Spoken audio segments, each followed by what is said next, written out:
Awesome. Welcome, everybody, to the August 11th Mattacheese Utilization Committee. And I will open with the call to order and ask Roby to start us today. Roby Whitehouse. Joe Potska. Barbara. Barbara Williams. And all my friends online.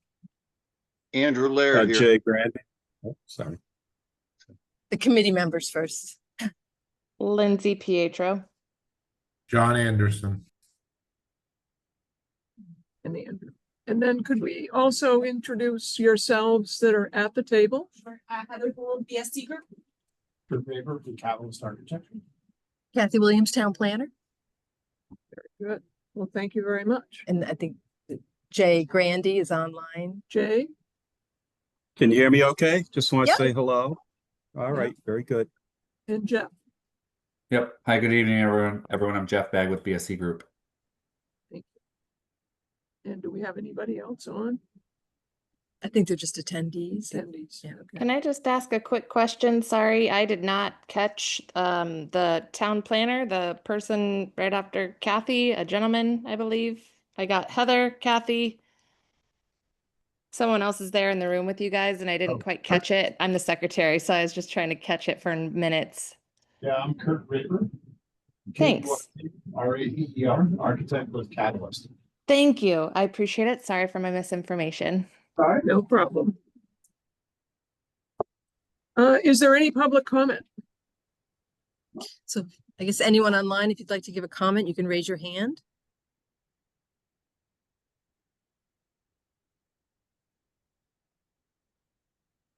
No hands are raised. All right, we'll move to the next agenda piece, which is consultant updates. And we'll start with the BS group and then go to the Catalyst architect consultants within that.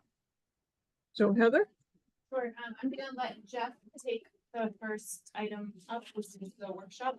Okay. And the results of that. Great. Yep. Thanks, Heather. You're a little hard to hear online, but I got that part of it. I don't know where the microphone is in that room, but like Heather said, we're going to go over the community meeting summary, and my hope is that the committee members have seen it. And then a question for either Sharon or Kathy, whether I should share my screen as I walk through it. I don't know if you guys can see it in the room, but people online. So just a little guidance on that. You should be able to share your screen. Let me know if you can't. Yep, looks like I can. So I will do that.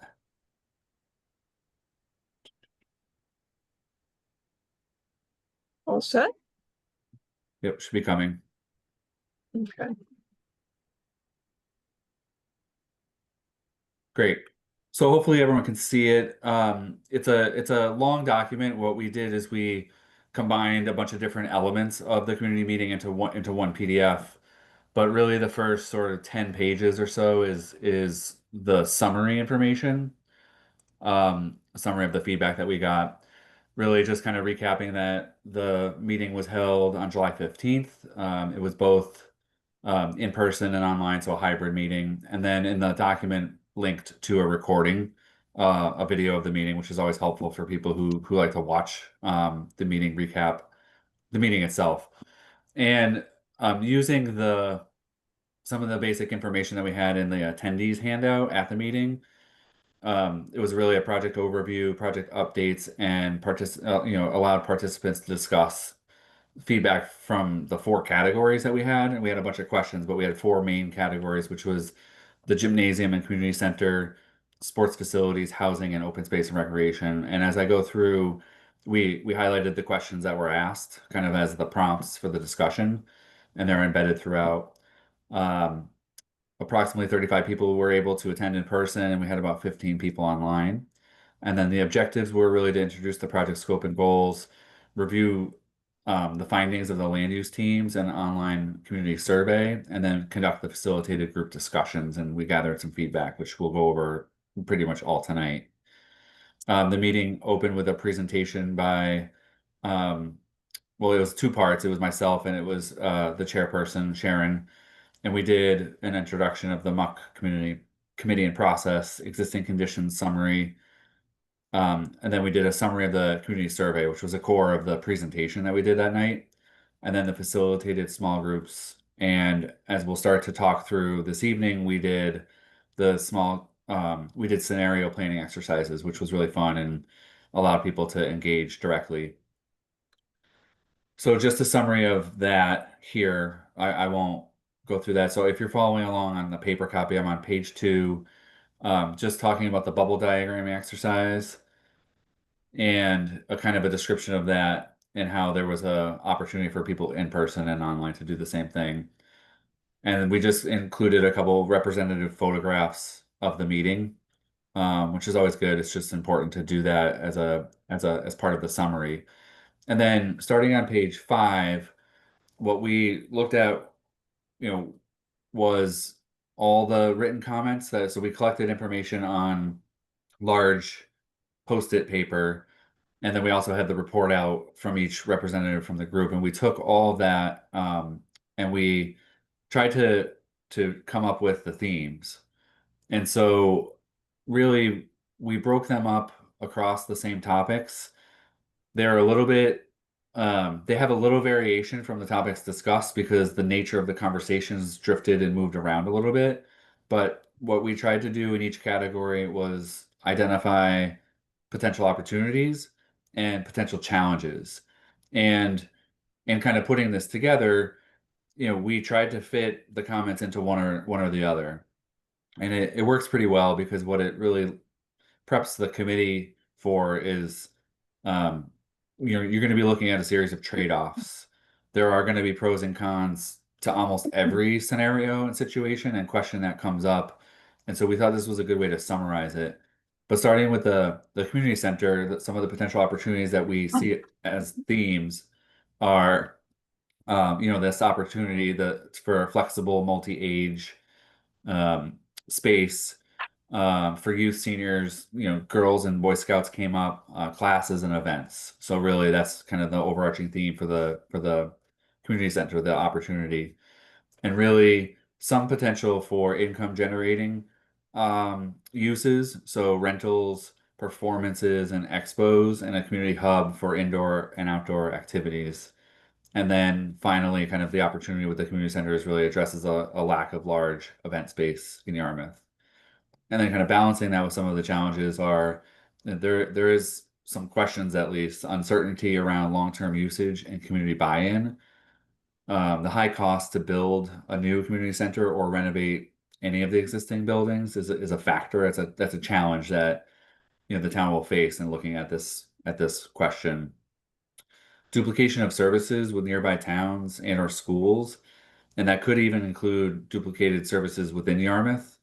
And there would need to be some more in-depth analysis about making sure that there's not a lot of duplication of services before the town would embark on an actual project. And then, when we ask this through the facilitated questions, but there are several large town building projects that people who were at the meeting kind of chimed in to say that they're most likely a higher priority. So that's the discussion about a new town library and the elementary school building itself, so Emmy Small, and then there's several buildings that are kind of lumped in this town buildings that need maintenance, and that's a documented kind of process that's underway. And then kind of going to the gymnasium, opportunities is that the current gymnasium is actively used by Parks and Rec Department. It could remain optional. It could remain operational during phase development. So as this property unfolds in the future, that building could exist for a period of time, and that's definitely an opportunity for the town. Could be valuable for youth and community sports. The auditorium could host rentable events, performances, lectures, and cultural use. And I think one thing under the gymnasium, the valuable for youth and community sports, it came up was opportunities for this to be used in the evenings, or when it's dark. Those were particular comments that we received. And some of the challenges with the gymnasium, which is attached to the auditorium, is that the auditorium and parts of the middle school building are outdated and in poor condition. I think you'll hear about that tonight. The cost of bringing the gymnasium up to code, various codes, so building code, fire, life safety requirements, but especially Americans with Disabilities Act could be very high. The cost of that is high. And maintenance or upgrades for older structures could be expensive. So just kind of trying to renovate the existing building has some potential challenges. And then asbestos, so other materials within the building would need to be remediated. And then, that alongside safety issues in older buildings. So some of the repairs that are necessary are challenges. And then kind of a big, shift, but we changed topics and we kind of walked the groups through conversations about sports facilities, and some of the potential opportunities there are that the location of the site close to Route 6 provides good access. The site is large enough to allow more than one use, and the inclusion of a regional sports facility could meet community needs and create tax revenue and support the sort of the spin-off economic development benefits. So especially hotels and similar things during the off or shoulder season. And then some of the challenges that were identified are traffic. So, concerns about traffic generation by a regional facility was kind of present in all the groups' discussions. The attendees expressed more support for a community center, a community-oriented sports facility over the regional sports facility. And then concerns that a regional sports facility could exclude town residents. And so, we were only having these initial discussions with these groups, but I think that along with the lack of clarity about access to the facilities at the schools, so the Yarmouth Ennis School District athletic fields, there were some questions there that need to be answered over time to walk through some of those challenges. And kind of moving on to the topics where we talked about housing. Housing came up a lot. Some of the potential opportunities were that the town has control over the property, and that allows for the pursuit and selection of workforce, senior, and town employee housing. And we talked a little bit about it in the meeting, but there's because the town controls it, there's a request for proposal process that allows the town to work through that. The property could provide much needed affordable and attainable housing. Could provide the units on the already disturbed portions of the property. So we heard a lot about that, and I think the bubble diagrams do a good job of representing how you could fit quite a bit on the property within those disturbed footprints. Housing in general, especially affordable housing, and workforce housing can qualify for state infrastructure grants. So there's two main programs right now, the Mass Works program and Housing Works. And then similar to the previous comment, but the site is large enough to include both housing and recreation. So those are really good opportunities for the town when you're talking about housing. Some of the potential challenges that we're seeing at this stage, there was one thing I meant to mention at the beginning, and I'll cover it, but I did want to mention it because we do have a disclaimer as we create the themes. The disclaimer we included, I hope I included it.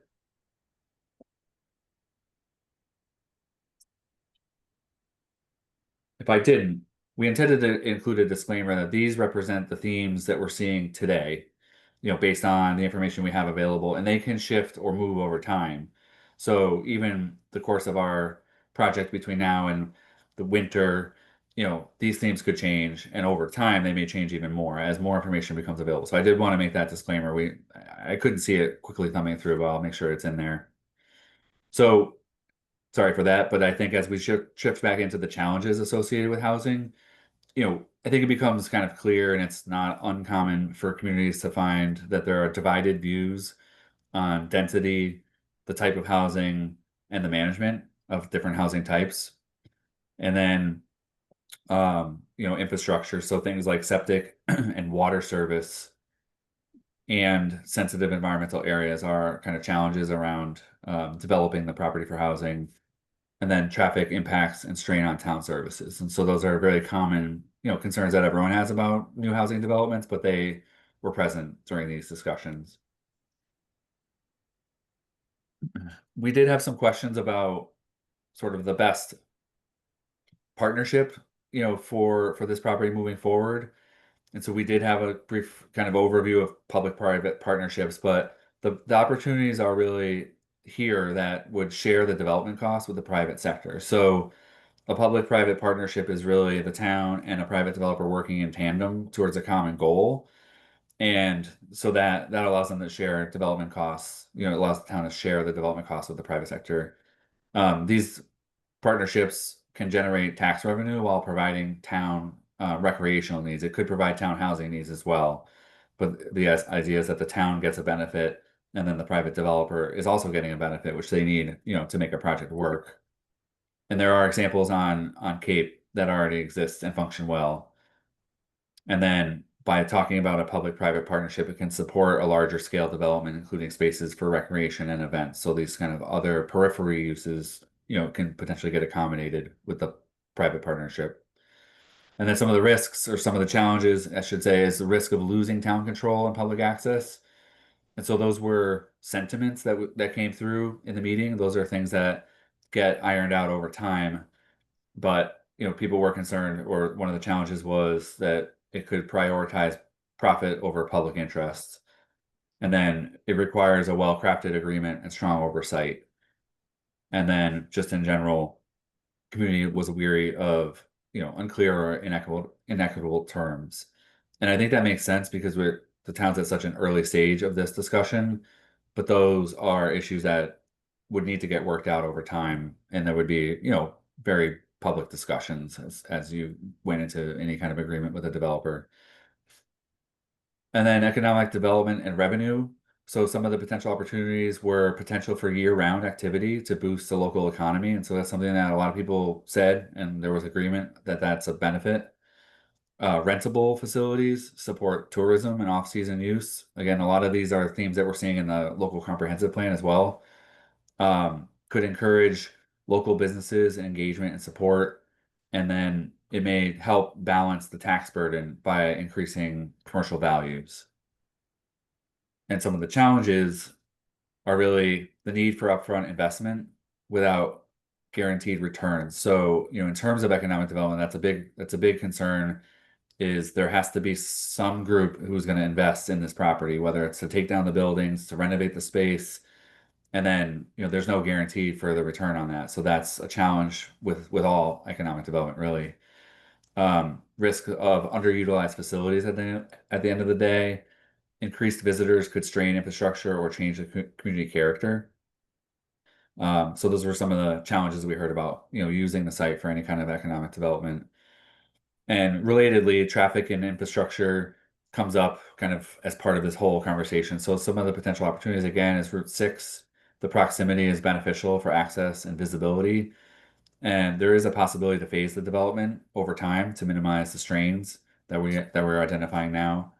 And more services in town to reduce the need for travel off Cape. So, things like housing or recreation could be housed in Yarmouth instead of having people travel everywhere else to get that service. And then some of the challenges are current traffic congestion is already a major concern, throughout town on not every street, but a lot of the main streets. Additional uses may overwhelm roads, parking, and emergency access.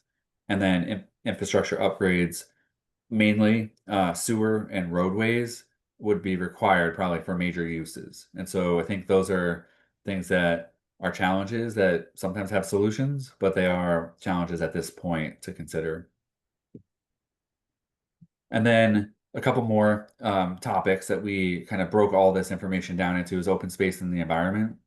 So some of the opportunities are trails and buffers, natural features offer educational and recreational value. So we talked a lot about that. The bubble diagrams, I think, do a good job of talking about the natural areas on the site and the potential for trails to mix through. Preserving the undeveloped portions of the site while allowing development in disturbed areas was pretty universal. If people were thinking about developing the site, that came through pretty loud and clear.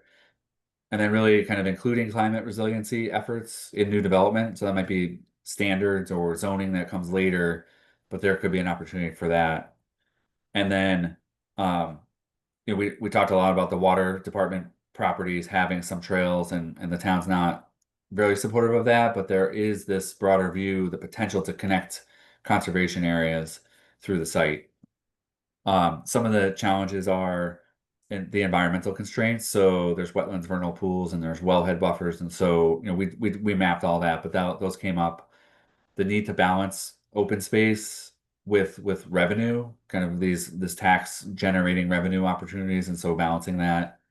And then, the town generally lacks some of the resources to maintain new open space. It's just something that was identified.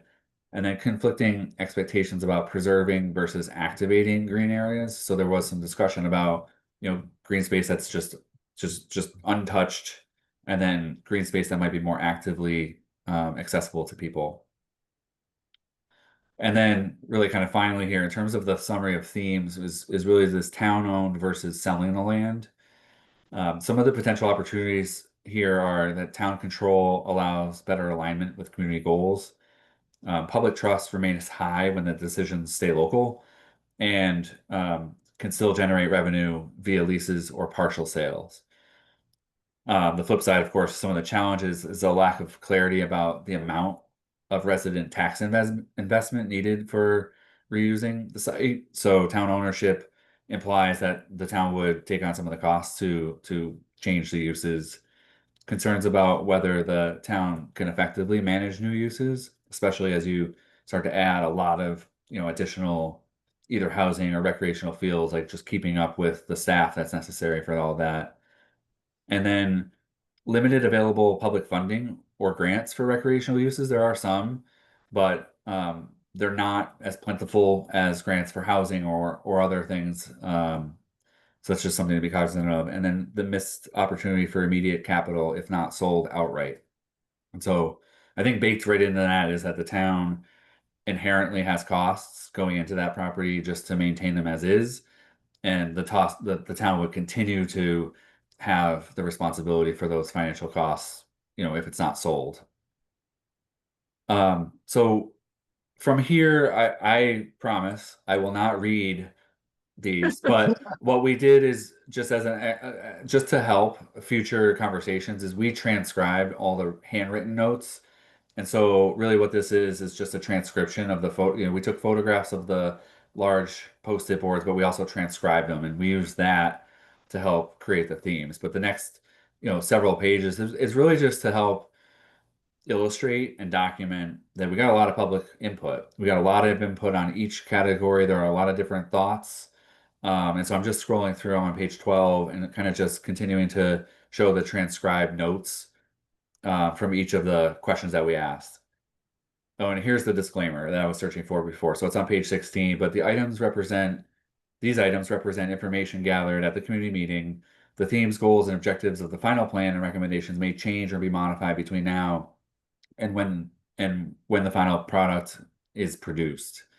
And so we do find that that's important. It's a snapshot in time. It informs all of the decisions moving forward, but the committee is likely to get a lot more information that may shape further input. So just a copy of the flyer, and then this is the end of my PDF. Sorry. The rest of it was a copy of the presentation that we presented that evening, and then a copy of the post-it boards, and I think that concludes. Oh, we had a copy of the sketches that the members, everyone who participated had. So I think with that, I'll stop and make sure there's no questions or shift to Heather. Any questions by anyone about everybody online? Any? All set? All right. Heather? I think the next thing that we can do is go to Kurt for his information about what they found related to the building. Okay.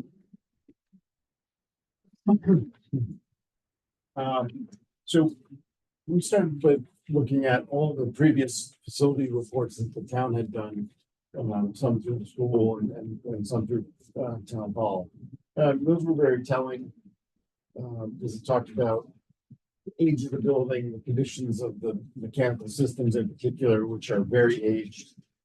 And the school building was built at a time where brick, concrete, some steel, not a lot of insulation. Also, building codes have changed dramatically several times since the building was built. So renovating the building will really mean gutting it and then upgrading it to meet current codes.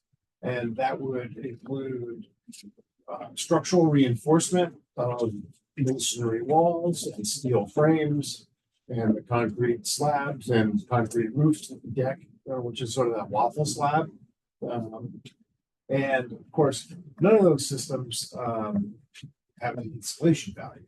So to renovate the school building as it stands, all the portions of it, including the gymnasium and the auditorium, you'd really be sort of gutting it, pulling out all the windows because they're single pane glass and steel frames. There's absolutely no insulated value.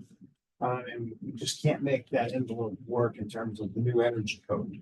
Of course, Yarmouth is now a stretch town, so those codes are even a little harder to reach than a few other towns nearby that haven't adopted the stretch code. But basically, to renovate those buildings, we'd be wrapping them with a new building.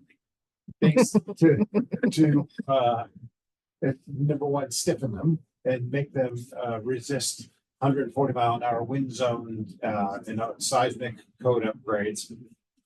And then wrapping it in an all new insulation envelope and new window, new fenestration everywhere. So basically we'd be saving the superstructure, and then improving it and then building a new building around it. That was after we got rid of the hazmat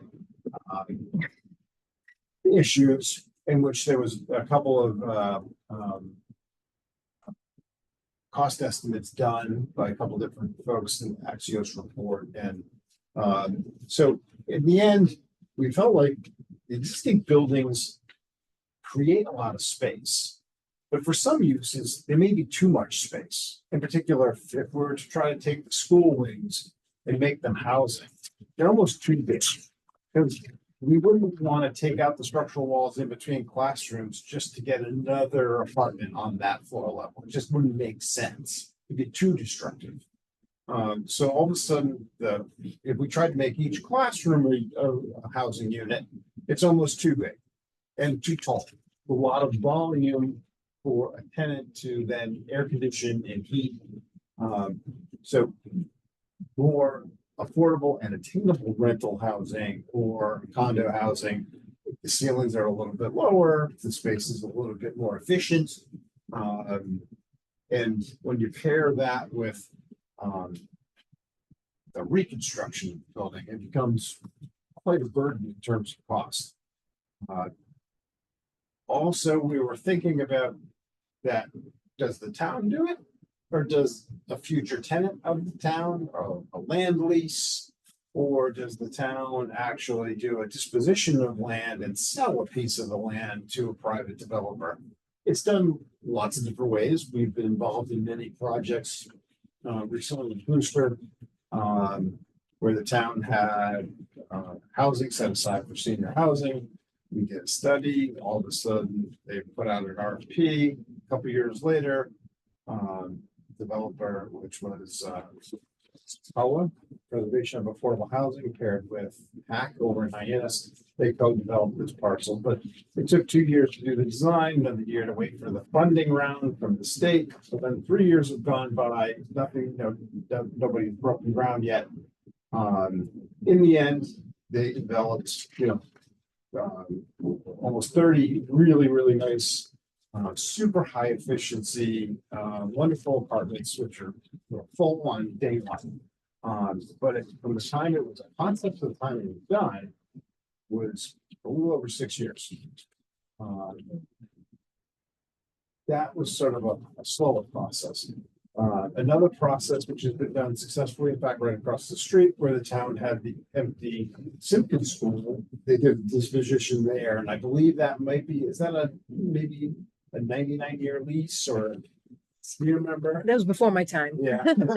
So it's one of those Believe it or not. so the developer took the empty school building, developed housing within it, but they got a long-term agreement to lease it at a very, very low number. And that's sort of the subsidy that the town gets. But the town has control, as mentioned by Jeff. You can decide how many local preference units there are for local employees like teachers and firefighters, and you can also prescribe how many units are affordable. A typical 40B project where a private developer might have a tract of land and puts in 40 houses, he only needs to do 20% or up to maybe 25, depending on his funding in the rental or sales limits. But then you're only getting, a quarter to 1/5 of the units are actually attainable or affordable. But in a public-private partnership, you can specify what type of housing you want to, or tenants or owners you would want to see on the property. So we were concentrating on the condition of the building and what it would cost to kind of tweak it into something else. And then we started to look at the cost of the structural improvements, the energy conservation, the accessibility of new elevators, new ramps, and new doorways. And that's not only in the school building, but in that sort of hexagonal office block. And then when you go over to the auditorium, there was some, a ramp up to the stage, but not a lift. The restrooms and locker rooms for the gymnasium are sort of in a subterranean level, which is very tight and not too comfortable, but of course not accessible.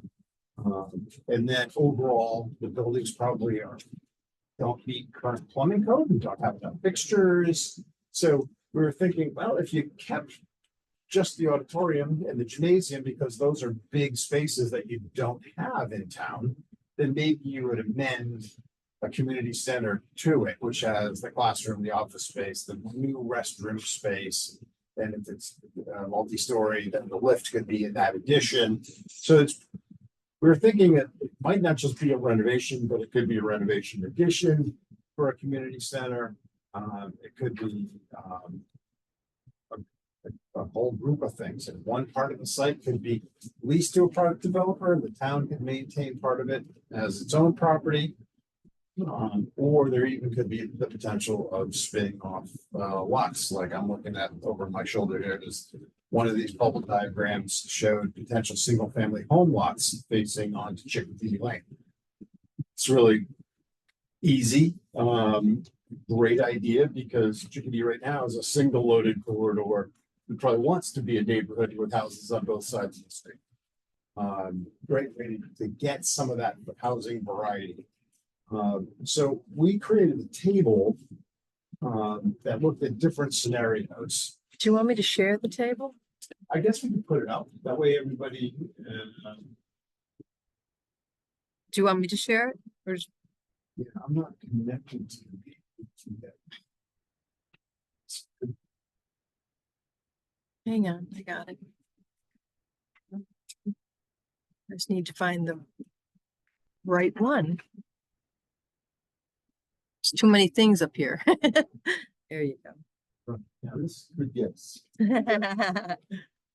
Just trying, whoops. How did I do that? Back here. How did I do that? What is that? That's a highlight. It's a Highlighting. column. Scenario D1. Wow. Yeah, you wait 1 second, I can open it up. I don't know if Jeff has it or not. How did that even happen? Jeff, do you have the full document that you could go to their report and share? Yes, I think what I would do is probably pull it off the agenda, like Kathy was going to do. Let me see if I can do that briefly.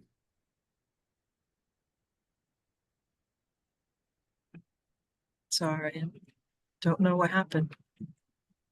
It's easy All to right. do, Kathy. It's easy to do. All right, I don't think I'm sharing though.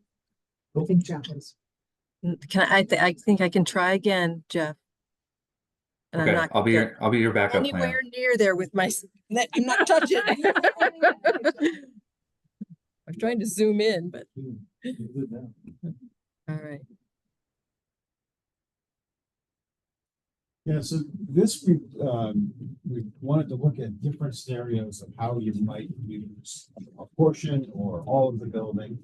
And simply, scenario A was demolition only.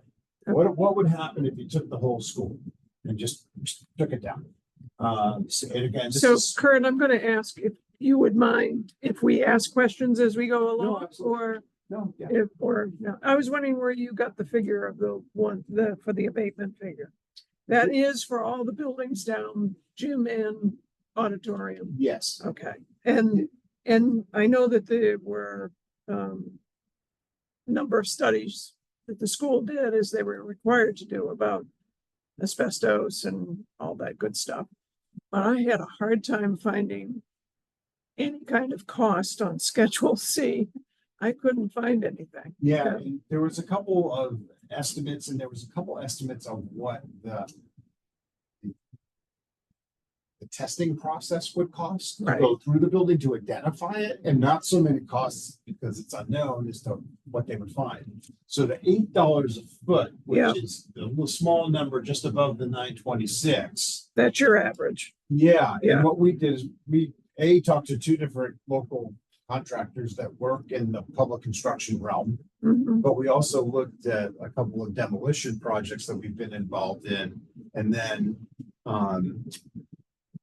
over in Barnstable, the Marston's Mill School, Right, they took that down. And that was just under $8 a foot for the abatement before they took the school down.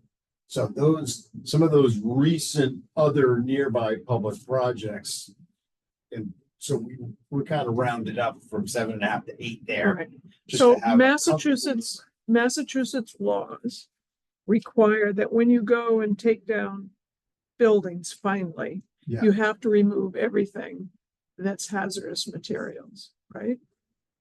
Correct. Yeah. And so even though some is already identified, you'd still need to get somebody to come in Right. and do a Right. full analysis, Right, correct? like if a testing agency might come through and they might pick up a piece of carpet or look under a new tile to see if there's old tile underneath it. Mastic. Find those in materials that have integral asbestos. Right, And those are the materials that can't be recycled and ground up with the other concrete and brick and repurposed right. in the regular flow of materials off of a job site. So your estimate had nothing really to do with what you could see from prior studies of Right. where certain It was more Because about they- what other people have spent on on other school buildings and other, recent, Yeah. right, and publicly bid, right. right? Because things in the public sector cost a little bit more. There's State wage bonding, rates. filed sub bids, other things that tend to make, and there's just less people that do it in Yeah. public construction. And so some of the projects that we look at, we look at as an open shop, which are sort of not union, and we'll talk a little bit more of that. They do that? So in terms of public bidding, Yeah, they allow, public bidding does not have to be union. Sometimes Okay. there's a mix of union and non-union. Sometimes Okay. everybody gets along, sometimes they don't. But the open shop price, like recently contractor bid on the new YMCA in Falmouth, which is a community center. yeah, It happens to have a gymnasium and a pool and stuff, but their costs would be a lot more if it were a publicly funded public piece of property bid in the public sector with filed subbids and stuff. And mhm, that margin is about 30%. Yeah, it's a lot. And there's no real price. 30%? Yeah. 30% increase for public construction. State wage rates. And most of that's because of the prevailing wages, which the state Yeah. sets for each grade. But there's extra bonding and other things that go along with it as well. so, Similar number for the 3.7 million on the demo. That was comparing several other demolition contracts, including the Marston's Mill School, and escalating that from a couple, 20,000 feet up to, 115,000 feet. Now, does that still go to June of 2028? It's the original one that, I think, had been on, or am I wrong? Someone said that 7.5% was added, but it took it to 2000. An escalation. Somebody had an escalation in Yeah. one of the other estimates, the Axios. Yeah, I report. thought so, but Yeah, we were finding numbers in the 25 for a smaller building. Our larger building is down 125 a foot. Smaller building, like Marston's Mills, was almost $40 a foot to take down. So we kind of came to the middle. that had more square footage than 115. No, that was much smaller. Oh. Marston Middle School was smaller, so the cost per square foot was higher. Higher. Oh, I'm Yeah. sorry. Okay, yeah. Here on a larger project, somebody might come in and they may end up actually pulverizing concrete on site and grinding it and trucking that off to an asphalt plant. So things are a little different. At Marston's Middle School, everything went into trucks and dumpsters and went off gate. Roby loves this idea, right, Roby? Anything to do with demolition, I'm in favor. Not that the town will get any of it. but- And we thought, That's valid. this scenario is, what if the town wanted to start with a clean slate? And, in order to be able to transfer land without encumbrance, because a private developer who would come to, I'd say, I'd be interested if there was nothing there. Right. If it was a blank slate or a clean site, I would be interested. Just when you're opening up a piece of this information, kind of gave me the feeling that based on what you could see in your experience, that it's more cost effective to really take it all down. It depends on, Including- yeah, it certainly I mean- depends on what you're gonna put back there. Well, Yeah. if we put something back there, the cost of, gutting it and all the whole 9 yards. Right. is really not as cost effective as just, wiping it. Right, right. Basically. So A is just kind of clean the building out, off the site, graded flat. B was a scenario, again, where we do the abatement and then we renovate all the 115,000 square feet back into a school. And It doesn't include everything.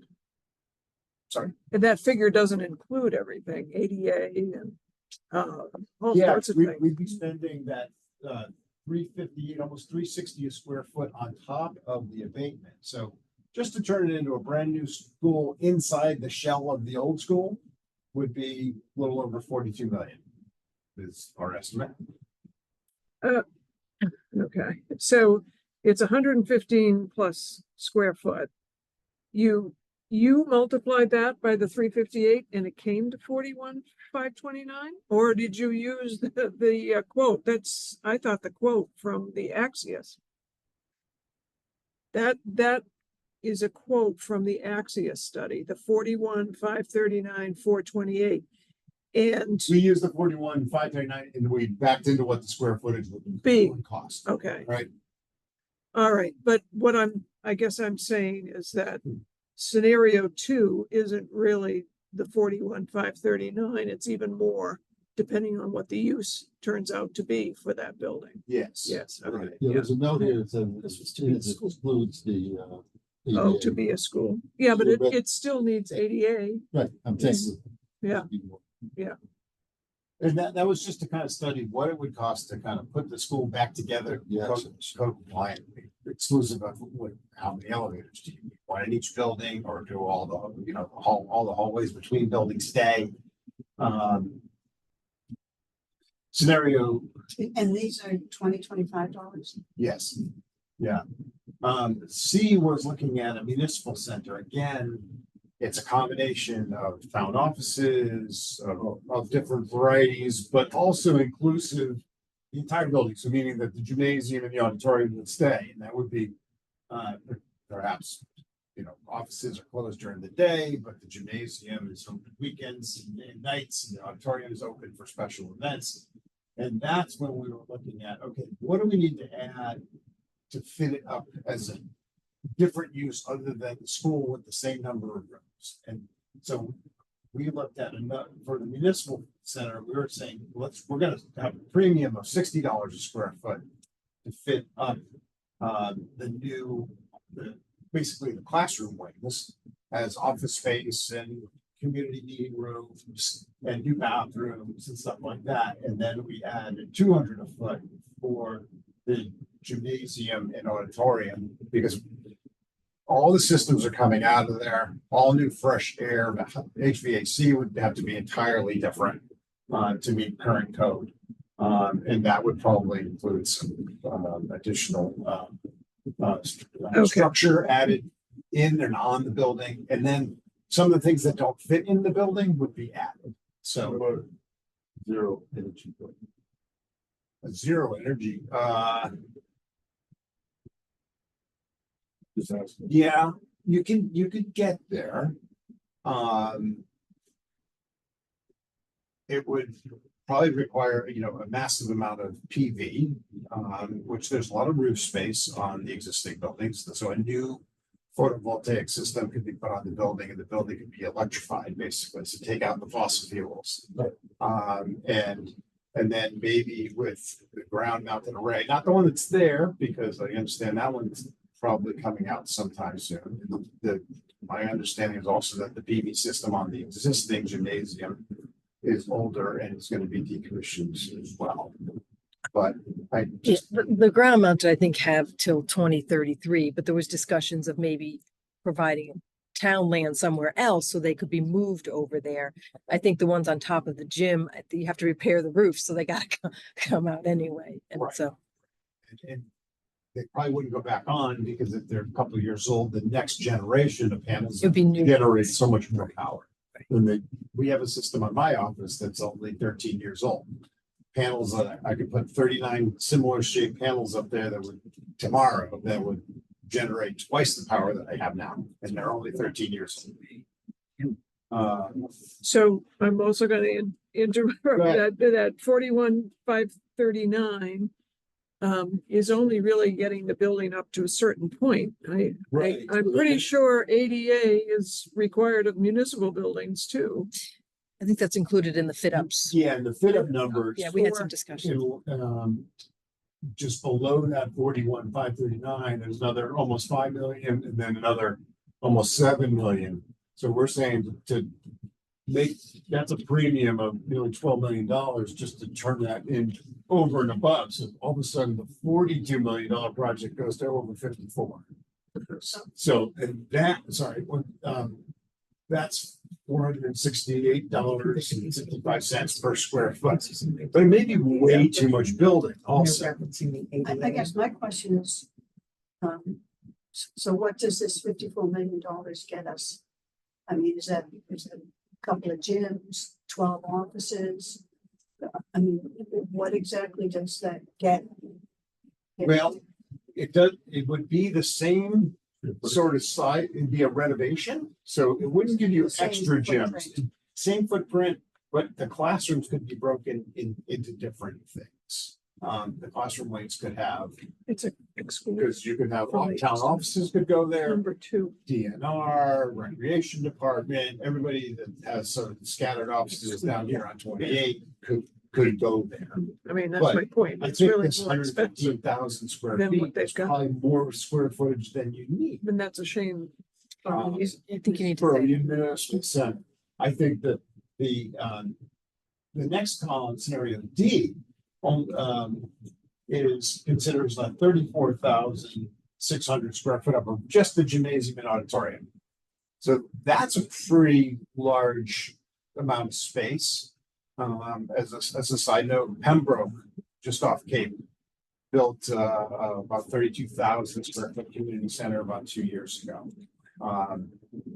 Their plan started very grand and had the large gym with the 2 half-size courts. They ended up getting their first cost estimate, and then they shrunk the building significantly. But it's a lovely building. What's the size of Pembroke? I think it's just over 30,000 feet, and that includes a gymnasium. multi-purpose hall, if you will, so they can use it for town meetings and other things. Um, I'm gonna stop you again because your number 2 note, costs for specific accessibility improvements to comply with AAB and ADA requirements are excluded from the estimate. And 2 is the one we School. started with. And so then when you keep using the same figure at each one, there's a whole bunch of school outside of the fit up in terms of municipal center. I'm not quite sure where that is. And then the fit up as the rec is also, in addition, you're saying that's included in the rec figure, right? Right, And when you say it's included in the municipal center, you're doing all the hallways, you're doing all the accessible things, Yeah. and that's only, I say only, it's almost 5 million, but that's only 5 million to do the entire school. that's the school wings. I know the gym and the Yeah, audience. so this, almost $5 million, the $60 a square foot for 81,200 gross square feet is the classroom wings in that hexagonal office block. The 34,600 square feet is the gymnasium, auditorium, and the small basement space. But we probably wouldn't rebuild the basement space. We'd probably just make that mechanical space and then add some sort of square footage to the building. But to get the same net square footage of usable space. So we're saying this $200 in the fit up for the recreation center would include, the municipal center would be 5, almost 7 in the auditorium and the gymnasium, because the construction, the volume of those spaces is twice or 3 times the size of classroom. And then that is just the just the auditorium and gymnasium space, because we've demoed the rest of the building up above. So scenario D includes the abatement, partial demolition of most of the building, and then a renovation or a code upgrade to the existing building to remain, and then 6.9 million in fit up upgrade, new fixtures, equipment, ADA upgrades, lifts.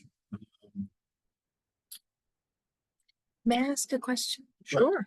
When we had our meeting, we we're talking about making sure that we're comparing apples to apples. Yeah, And I'm a little concerned with scenario B of saying, oh, you could do $42 million for a new school. Let's put the elementary school in there. I feel like there's going to be something beyond that 41 million and the abatement in order to make that a usable school again. I'm concerned that we're Right. not including that. And the other thing with like the 41,000, I know or 41,000, excuse me, 41 million.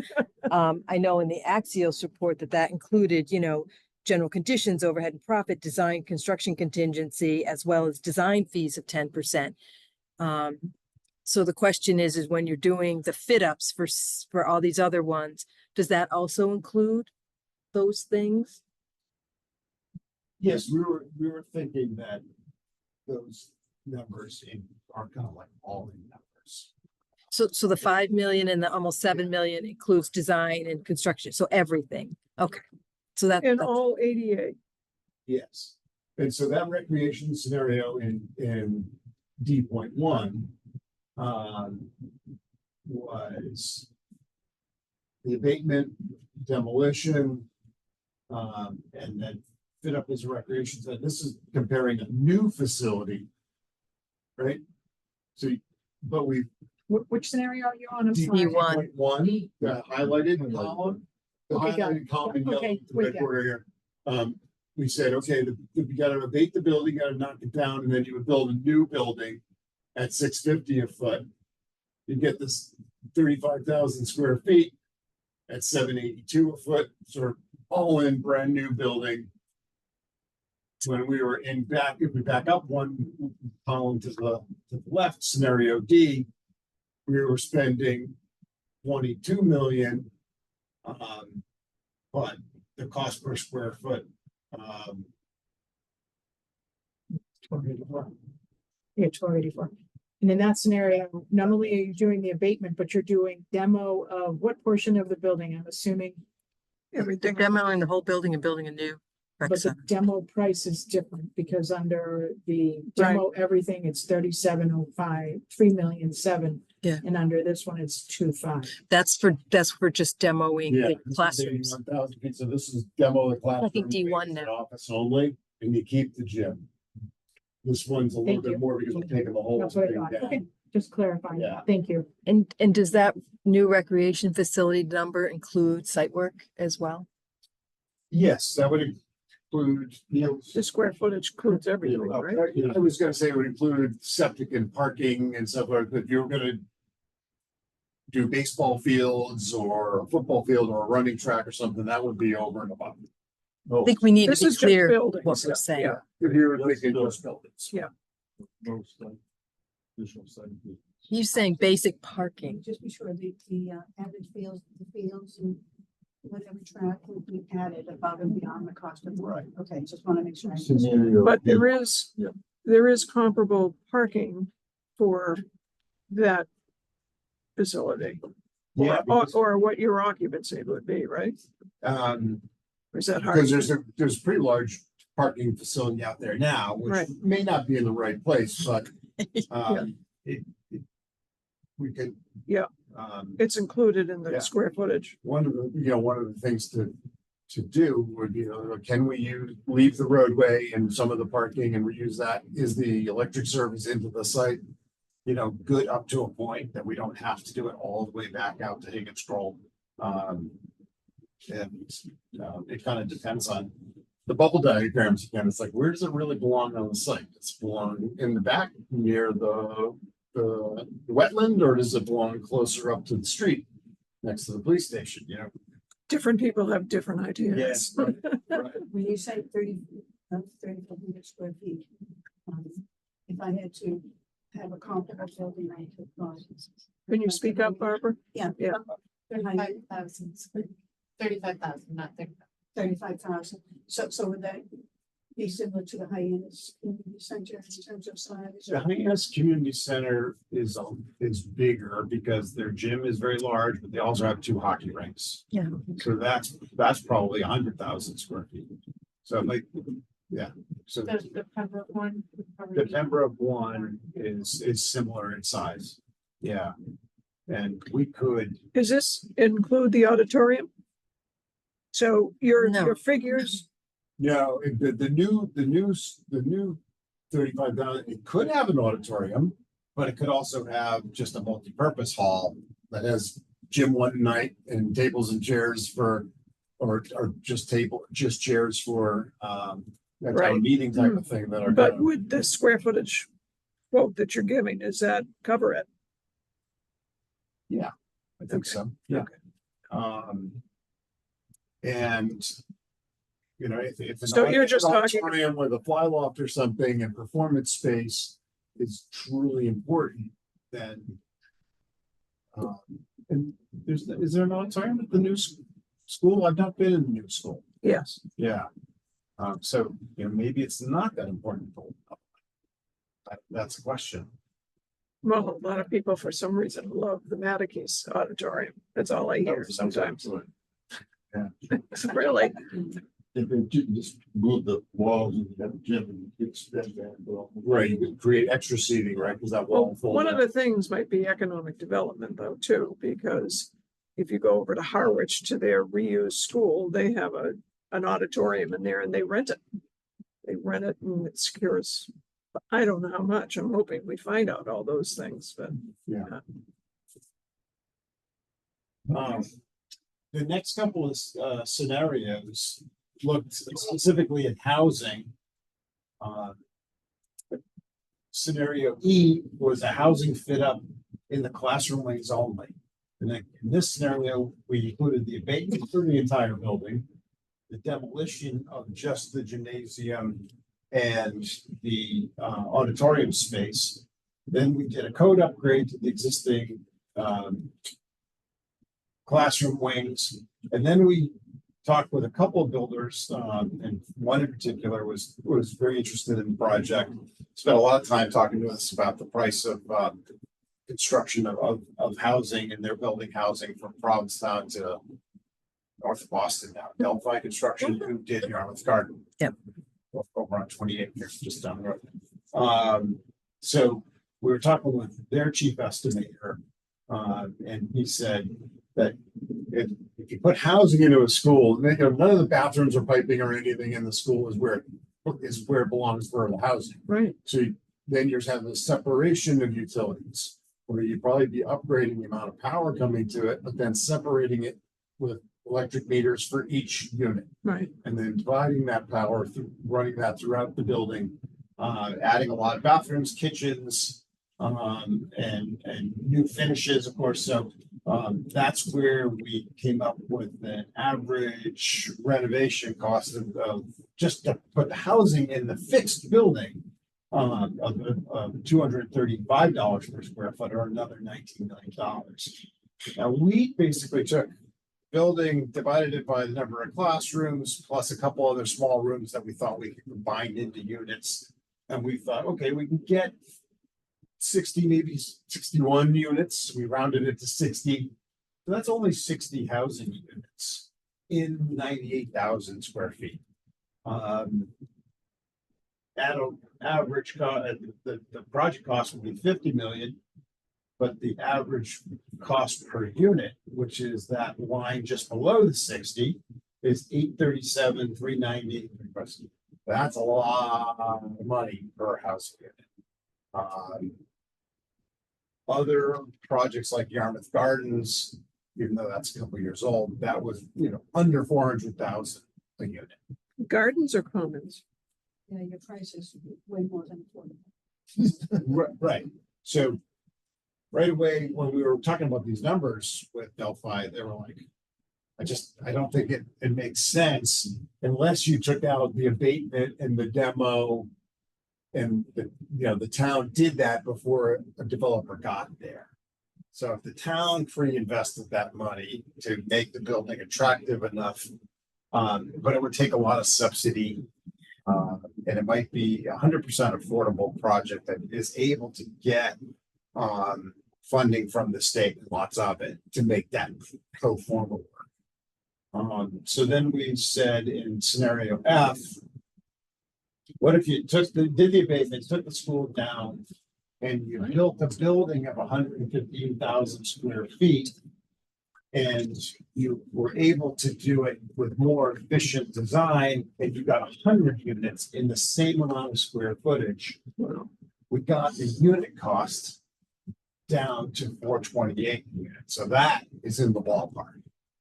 So even inclusive of the abatement and the demo, clearing the site, and building a new building with 100 units, 40 more than the existing building would accommodate, was a much lower price point per unit. So that kind of confirms that trying to use the school for anything else other than a school doesn't make a lot of sense.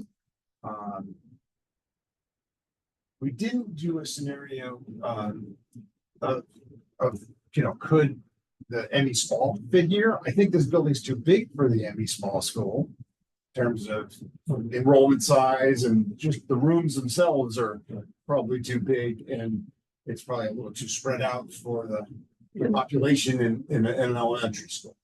So it probably doesn't make sense and we haven't done a lot of school design, our firm. We would look to actually. School building assistants would have a design that's for today. Right. And K through 3, I happen to be looking at it. It's like, oh my God, it's probably about 56,000 for a K through 3. And I'm saying, oh, good Lord. Really? Right. Half the size of what we have. Yeah. And And do they need a gym that size? Probably not. Do they need the auditorium? Probably not. well, It then does the, have, but then the discussion though is maybe you encourage the schools to do a gym that can be used by us right. as well. So that instead of a small size like the Emmy Small gym, which is tiny because their kids are tiny, but maybe it's you know, like the fields that they are gonna build and the gym are gonna be used too by community. So, You know, one of this, I was thinking about it over the weekend, and I was thinking, well, maybe one of the scenarios we did study that you might want to add to this chart would be, what if a new ME small school was attached to the gym and auditorium? So you kept part of it. And, nope. But my brain, like, okay, which scenario did we think of? It doesn't mean that someone won't suggest it. Yeah.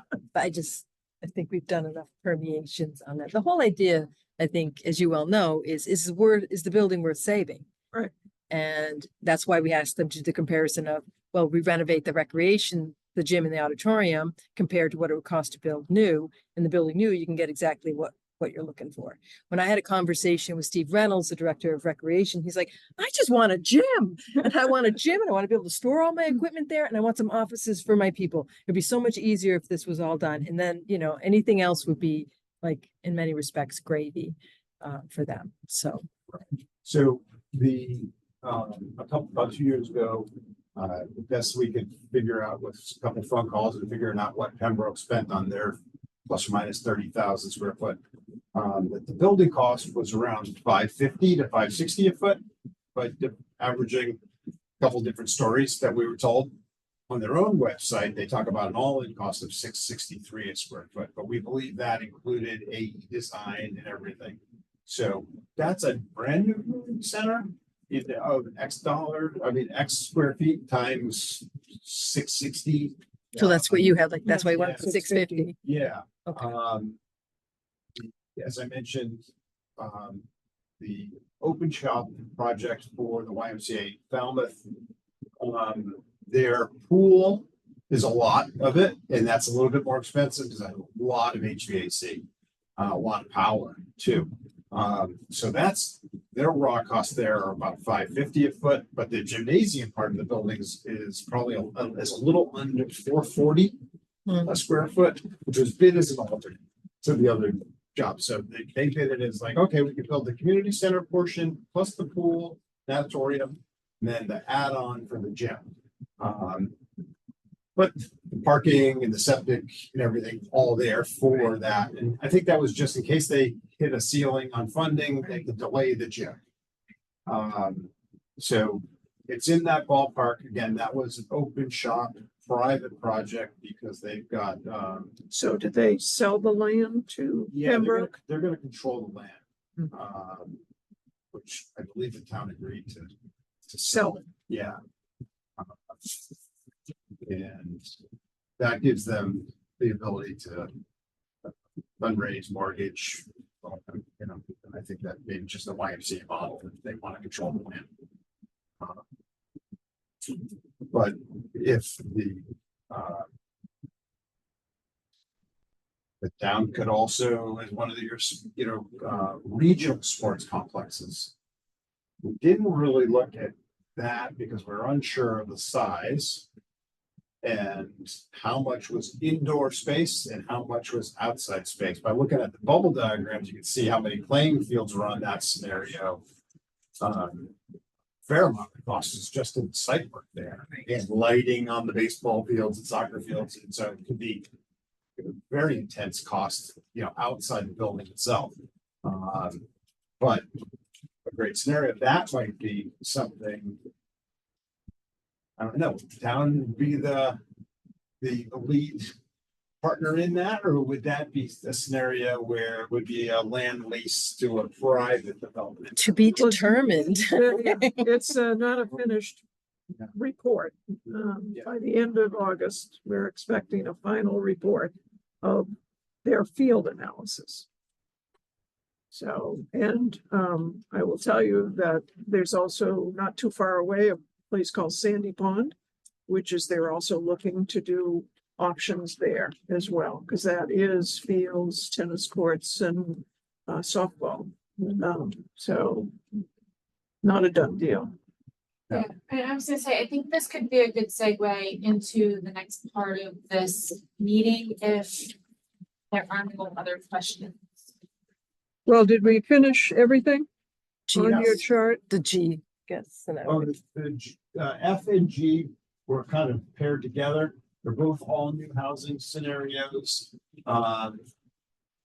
The low number in F is more of a dense design where you have flat style apartments or a multi-story rental apartment building.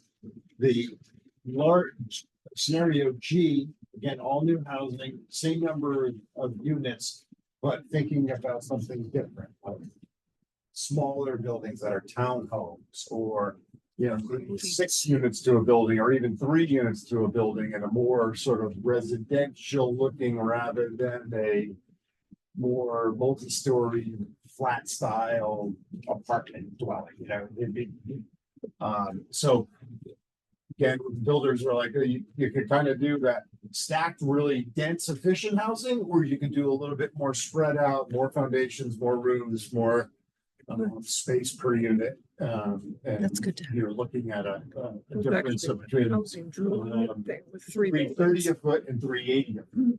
So a bonus of $50 per square foot to go a little bit more scattered design. With less density, presumably. Did you do any estimates? Well, you said, Combination of recreation. You just need one and man. At this point, it's. No, I think that we were thinking that the next thing would be after the bubble diagrams and there was sort of one or two favorites, we could maybe say, okay, you've got a little bit of column B and you got a lot of column, you know, and we could kind of dial in to how many units and how many gross square feet that would probably be and come up with a cost scenario for each bubble diagram. This is a very like 30,000 foot perspective to give you a sense of what could be the cost. It doesn't necessarily specify the program within a building or, you know, the sites or anything like that in terms of what they've put together. So, you know, those specifics will be fleshed out as we go further through the process. so how many units did you say in G? 100. We kept it 100 in both. Okay. Yeah. But just a little bit more of Thank a low rise scattered design Right, rather than a stacked. right. Well, thank you, Kurt, very much. Very interesting. Yeah, To kind of, we're not finished yet, so. Yeah.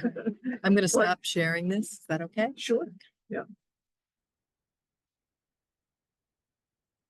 And then Heather, you wanted to go on with Well, the, I just wanna make sure that nobody online had any questions before we.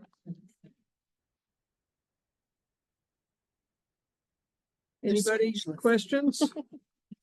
Lindsay, Andrew, John? No questions. All good right now. None. Thanks. I'm absorbing all of it, frankly. There's a lot there, and I would agree, it's a 30,000 foot view. There's a lot to mine into, frankly, under all those scenarios.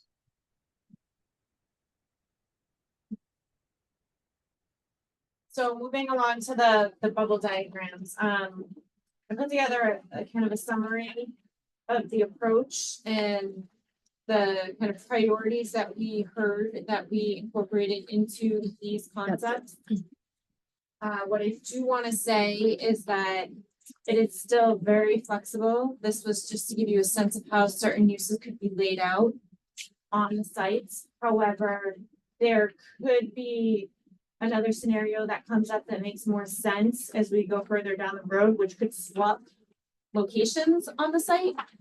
You know, relatively same sizes could go in different places depending on how the phasing would work, especially as the school comes into play in the future. So keeping those things in mind, I don't want anybody to take these away and say, well, they said that this is how it should be. This is for you guys to review and discuss and offer your feedback. What we really did try to do, because we did hear it frequently at the workshop, was only looking at the areas that are already disturbed for development versus, you know, disturbing the wooded areas that are there on the site. So we try to be really mindful of that as we move forward, So even if from a planning perspective, in my head, it doesn't make sense to move housing back to the back of the site. The wooded area in the front of the site was more important based on what we heard, so we kept kind of the location of that wooded area there. So with the first scenario, and Kathy, I don't know if you want to share the screen Sure. for the people online.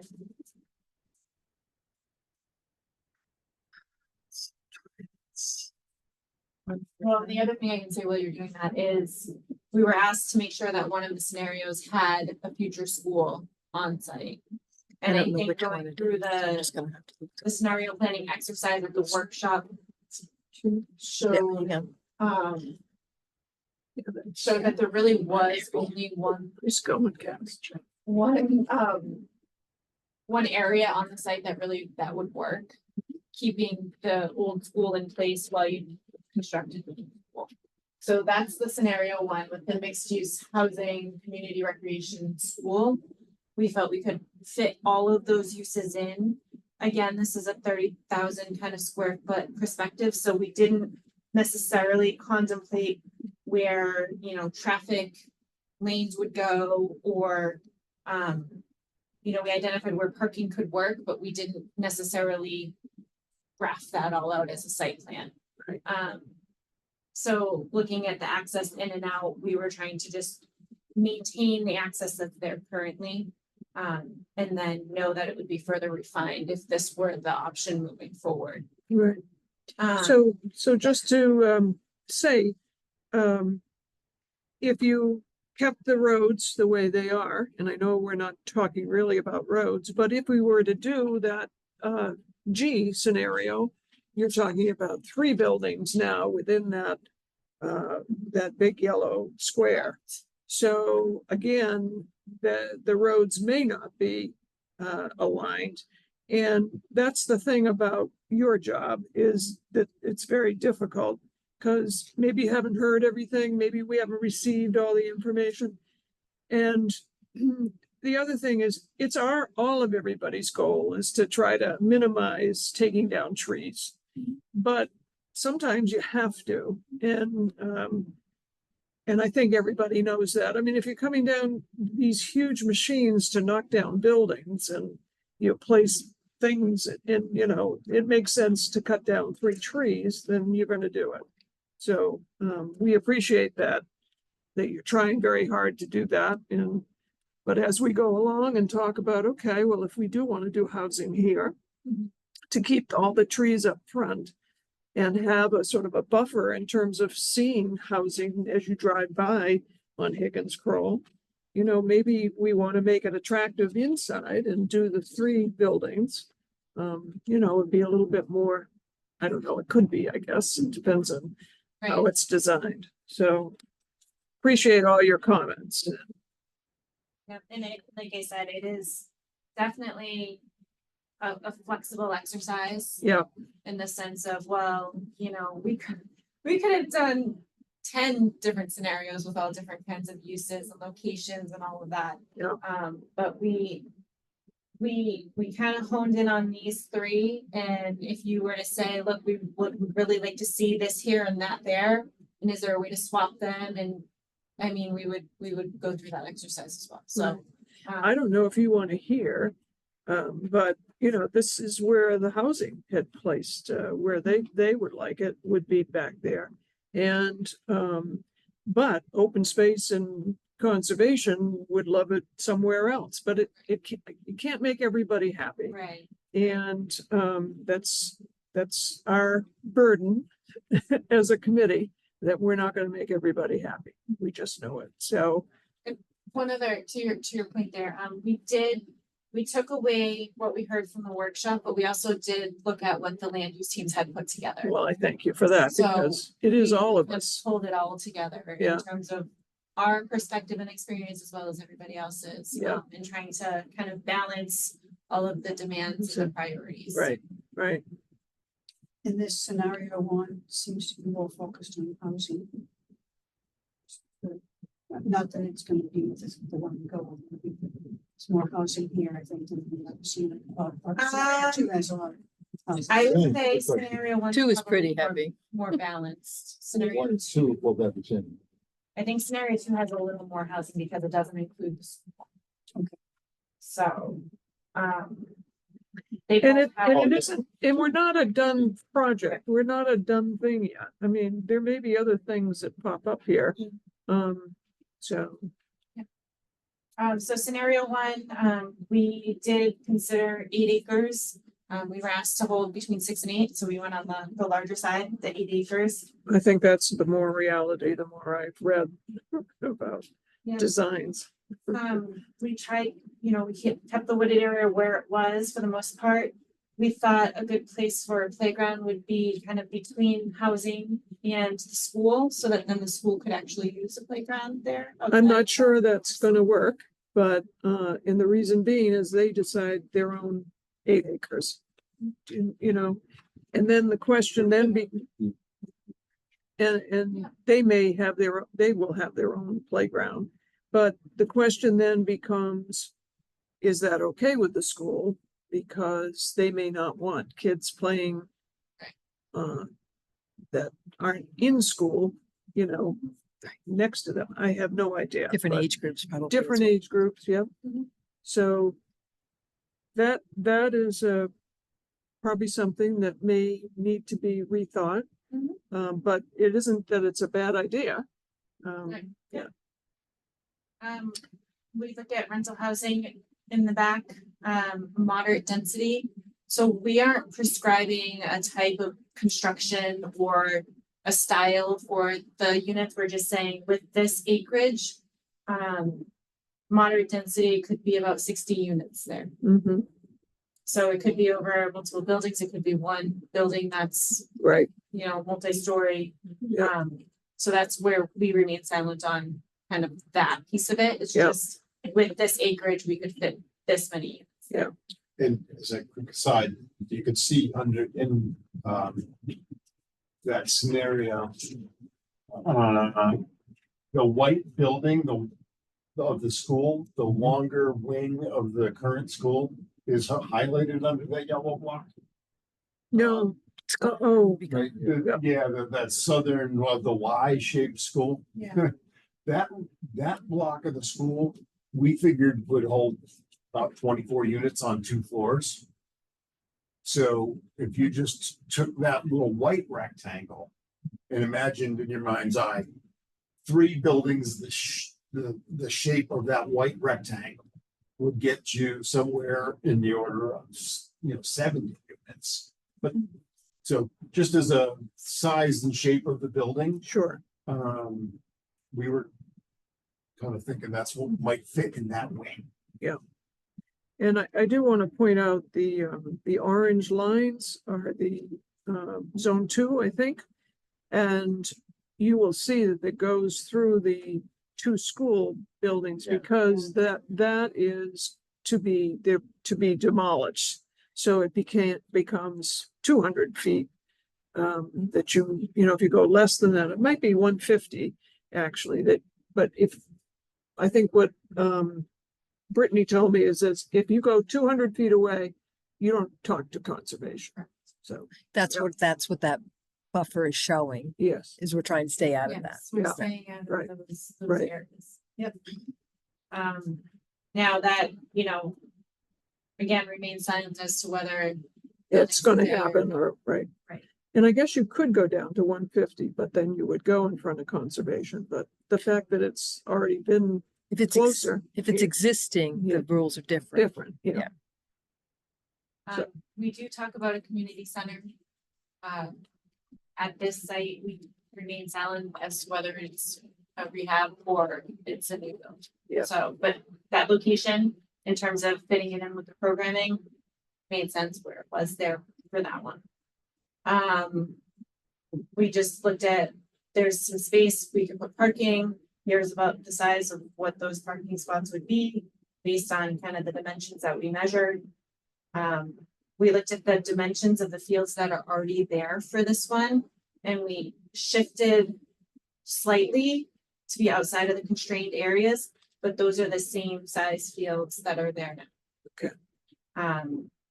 And then we reoriented the ball field based on some of the preliminary work that's been done on the Field Recreation analysis. fields. yeah, so I know there's an orientation for like solar glare and all that kind of thing. So we applied that here. Mhm. And then, you know, we did hear about the Chickadee Lane and the opportunity to kind of mimic housing on the opposite side.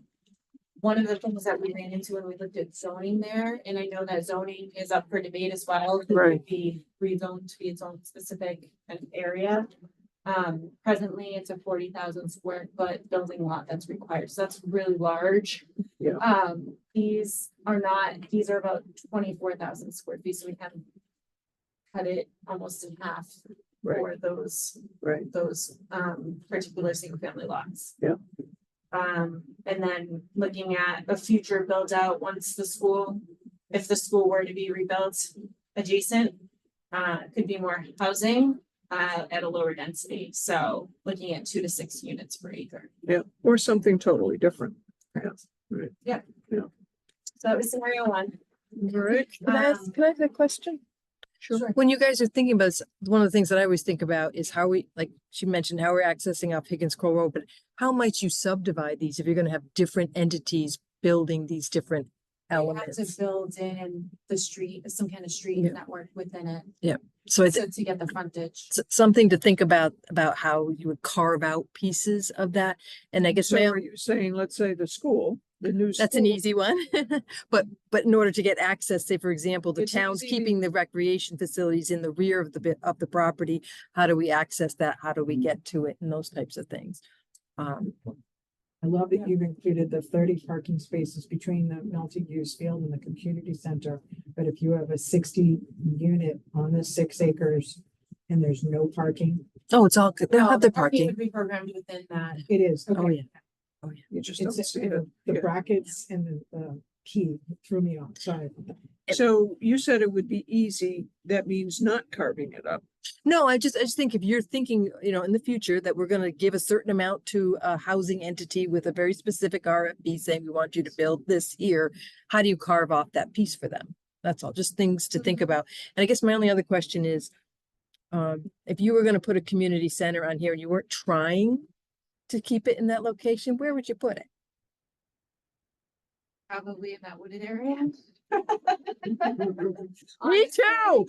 I would. Me too, I wouldn't make people drive to the back of the site. for it. exactly. The only So, problem then becomes where do the playing fields go, where they can be in proximity. to- Say Or that if- again. You would build. no, a normally commu- you'd wanna put it here, I think. Covered by trees? I mean, surrounded by trees? It You'd would have be to take- You'd have to take some of them, like half. Right, well, There's a lot of other obviously, trees on the property, but the point is it would be the first thing that you'd access when you come down the road. Right. And you wouldn't be The forced to first go thing through to the see. neighborhood. And maybe this becomes your fields and then this becomes your housing block.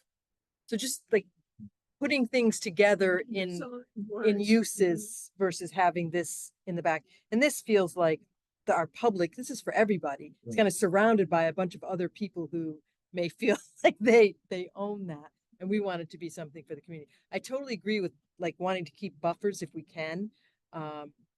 And keeping a good chunk of this, but my gut would have been to put it there. And it's right next to the police.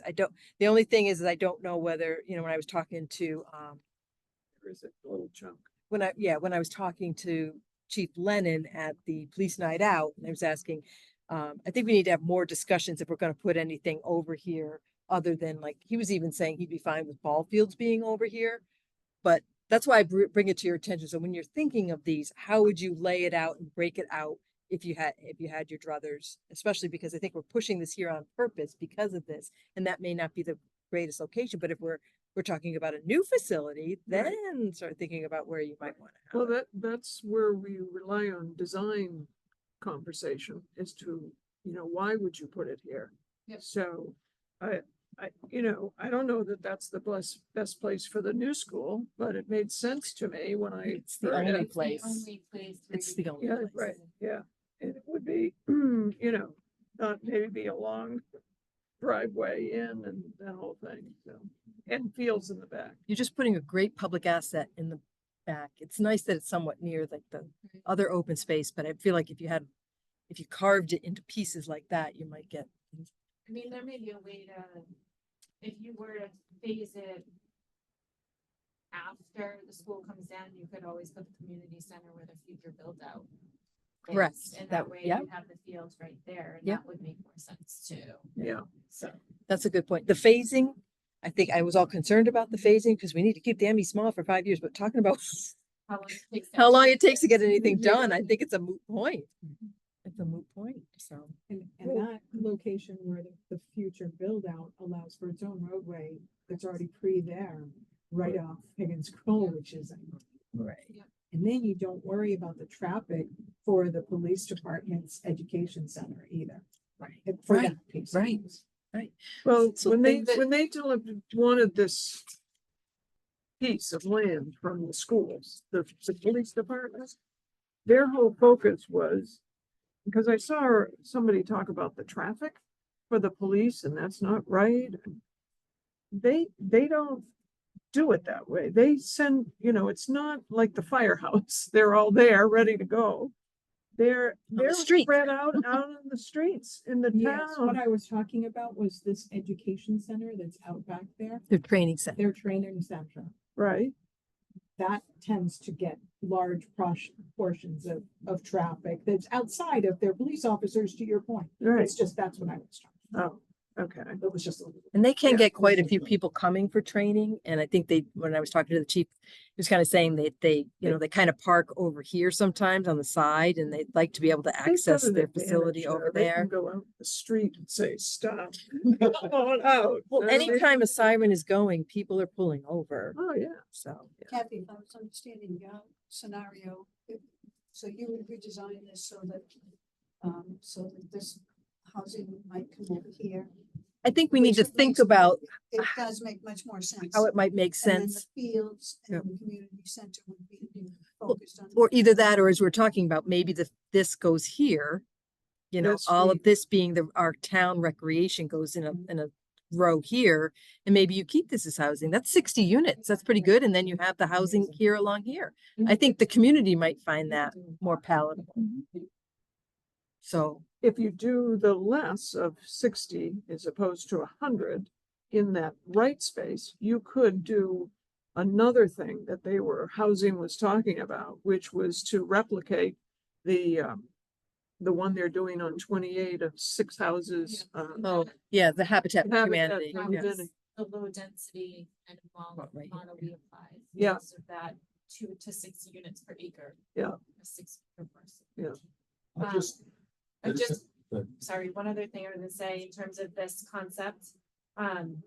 Having that community center in the location that we have it in is kind of what drove the design of the rest of the site. Of course. So remaining silent about whether it was going to be, like, it's up to the committee to make the recommendation of what they think with the building. So Yeah. we didn't wanna kind of sway that in any way by saying, yeah. We were trying to be mindful of that for this first What's the concept. guesstimated size of that community? It would be the same size as that building now. 35,000, Yeah. 35,000. 34 something. Yeah. I have a question, because the school is still up in the air of that location, do we have to have two recommendations? One if the school goes in and one if it doesn't? Whatever, We have 3 scenarios that we've been told. we have to provide 3 scenarios. Yeah, with one of them including the school. One includes the new school. Yeah. So you won't find this other area, That's why it's not included twice more. Okay. Right. No, okay, Yeah. very good. My final thought is that, yes, we want to save as many trees as possible, but there's nothing that says we can't use that wooded area. Right. Correct. Right. Just want to make sure we have that on the board. Okay, so I think we need to maintain a nice buffer. And I think, if it's anything other than fields and maybe even more, we're talking about it, the recreation center, we should have further conversations with the chief, but maybe it goes over, all of this goes over here. And then if you wanted more housing, the housing could slip into here. But then everyone has access to everything right off Higgins Kroll, and they can see the recreation center and the fields and all that. And these guys will love it. They'll be right next to a recreation center for the town. So, and all of these people as well. And it also. Just because you said it. Oh, guess I A know. a noise factor too, you know, if you think there's a couple of big games going on. Well, lights would know. would be an issue, with the fields on that side. I mean, the other option is We to don't always have have- more of a buffer area Still. instead of houses on Chickadee Lane. 9 o'clock is fine. So- There's all different options, like I said. Yeah. We could go through them all day long, but we have limited time, so.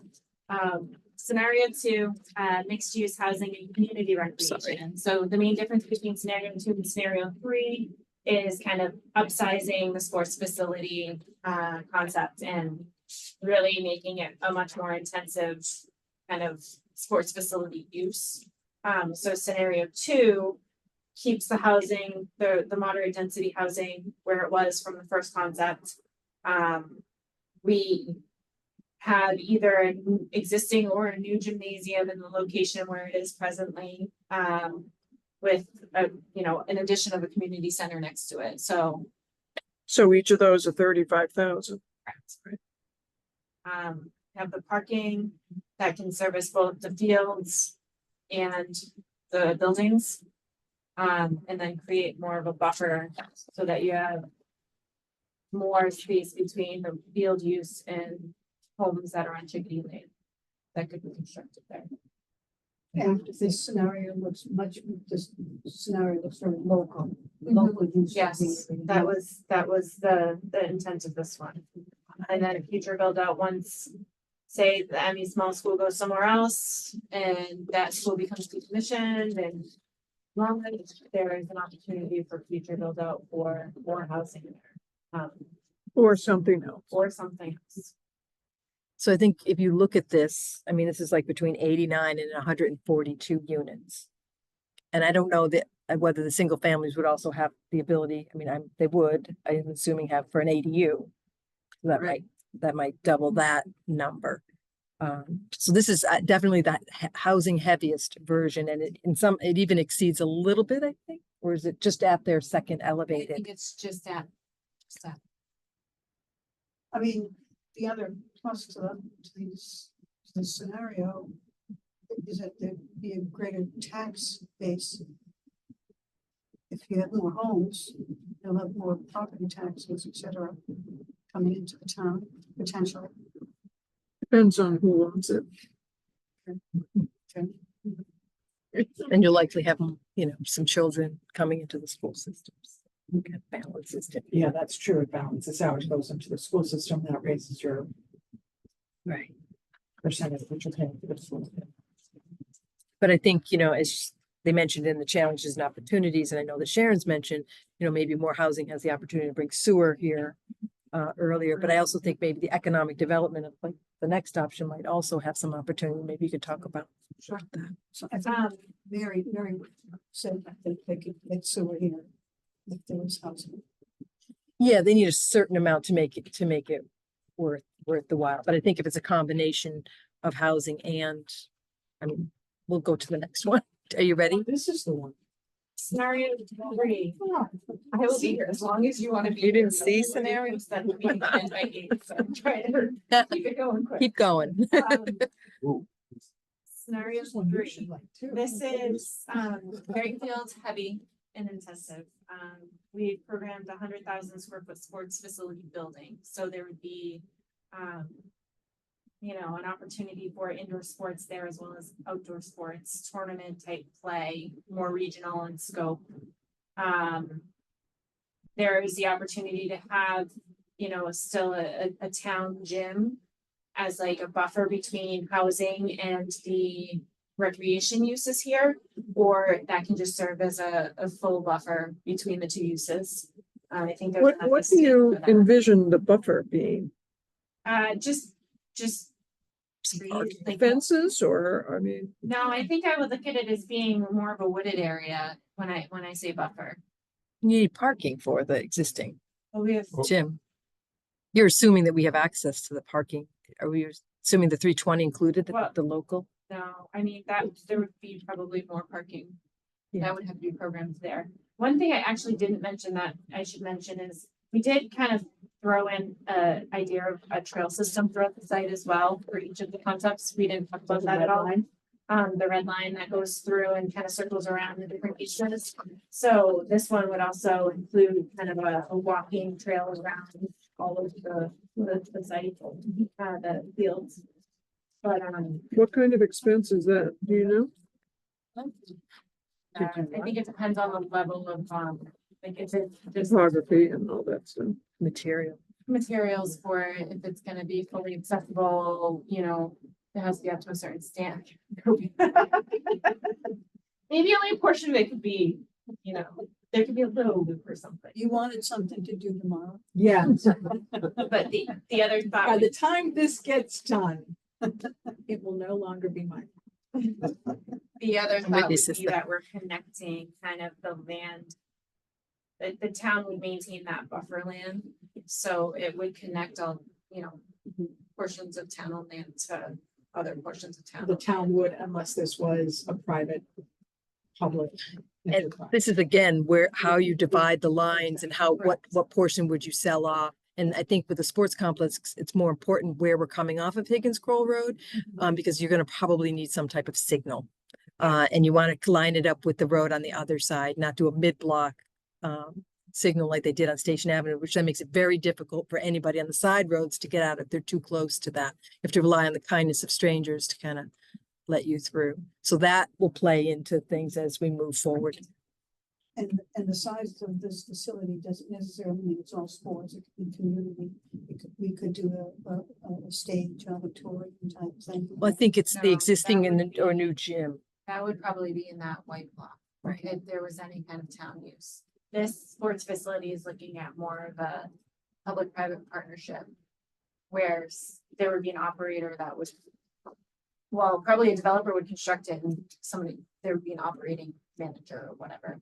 It wouldn't really be, the town maybe has a development agreement that would allow for certain Times. times to be used or the like, but it would really be more of a private endeavor in a way. That's, Be yeah. revenue generating. Correct. It would be sold off, I think, for a private, but with restrictions as much as we could possibly get. Yeah. Hopefully we could get. But again, I think how you divide it up, and maybe this is a case where this is all private. And we, like she's showing, we have our own little private recreation area and the housing, fitting that all on one And if site. you were to do that too, you could always move that recreation area to up here Yeah. and just keep that as. You could always have a field right here just for the Oh, town. That's a good Yeah. call too. It could go right underneath the sports ring. Well, Sports remember that ball, remember that the fields are not done yet and that there are other parks that they're looking for. This I don't- Placement of fields, so. But if this was something that was done Private. privately, this wouldn't be for community use more likely than not, it would be for like weekend tournaments or Oh, okay. week-long tournaments, club sports, those kinds of Mhm. things. This becomes a question. This is everything kind of that they had included in the Yeah. athletic field study that was done. I know they have lots of other ideas, like you had Right. mentioned Sandy Pond. We may not need all those baseball fields, and you know, it might be a case of getting more information about sports facilities. What are they looking for? Is it more indoor? Is it more outdoor? Is it the fields that they really, the multi-use soccer fields that they're really looking for? Or is it really ball fields that they're looking for? That would be something that someone would be interested in. I mean, if you identified a section, you could always go out for some type of letter of interest to find out who might be interested in it. And again, zoning is a whole nother thing. If it's a private recreation facility, this is not zoned. There'd be an For epic that. analysis that would have to be done, and, you know, all that. So that's the three concepts. And I do think that this concept segues into the next item on the agenda well. With the letter of support from the Chamber. Right. Okay. Sorry. Pardon?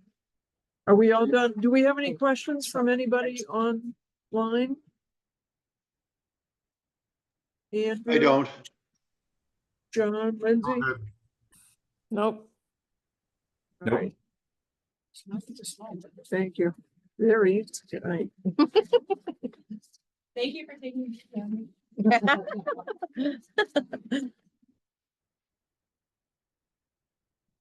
So the next on the agenda is the review of the letter received from the director of the Yarmouth Chamber of Commerce. Oh, I might not have And, printed that out. It's on the backside of, Is it? yeah. Oh, on the three. Oh, thank Oh, wait, yeah. That's just the email though, right? There was supposed to be an attachment and I didn't see that. Oh, yeah, the second letter or the second piece, but I was wondering whether it was purposely done. And so we just have the letter to have the discussion about her request to come Right, before the committee. right. I think so. I don't think we were. I may looking not for have that. printed that out. Oh, Sorry. Okay, it's not. I can look for it if you I want. have me it to. on hand if you want me to share my screen. That would be great, Lindsay. Is that okay? Sure. Then I don't have to find it.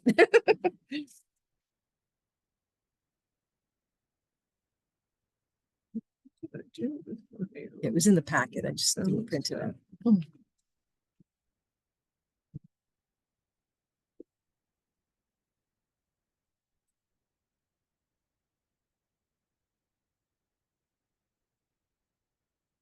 So are you able to find it? This is the letter.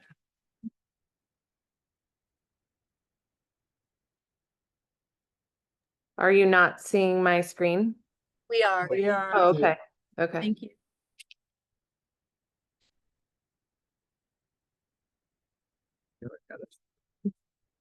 So is it, would you like to read that, Lindsay?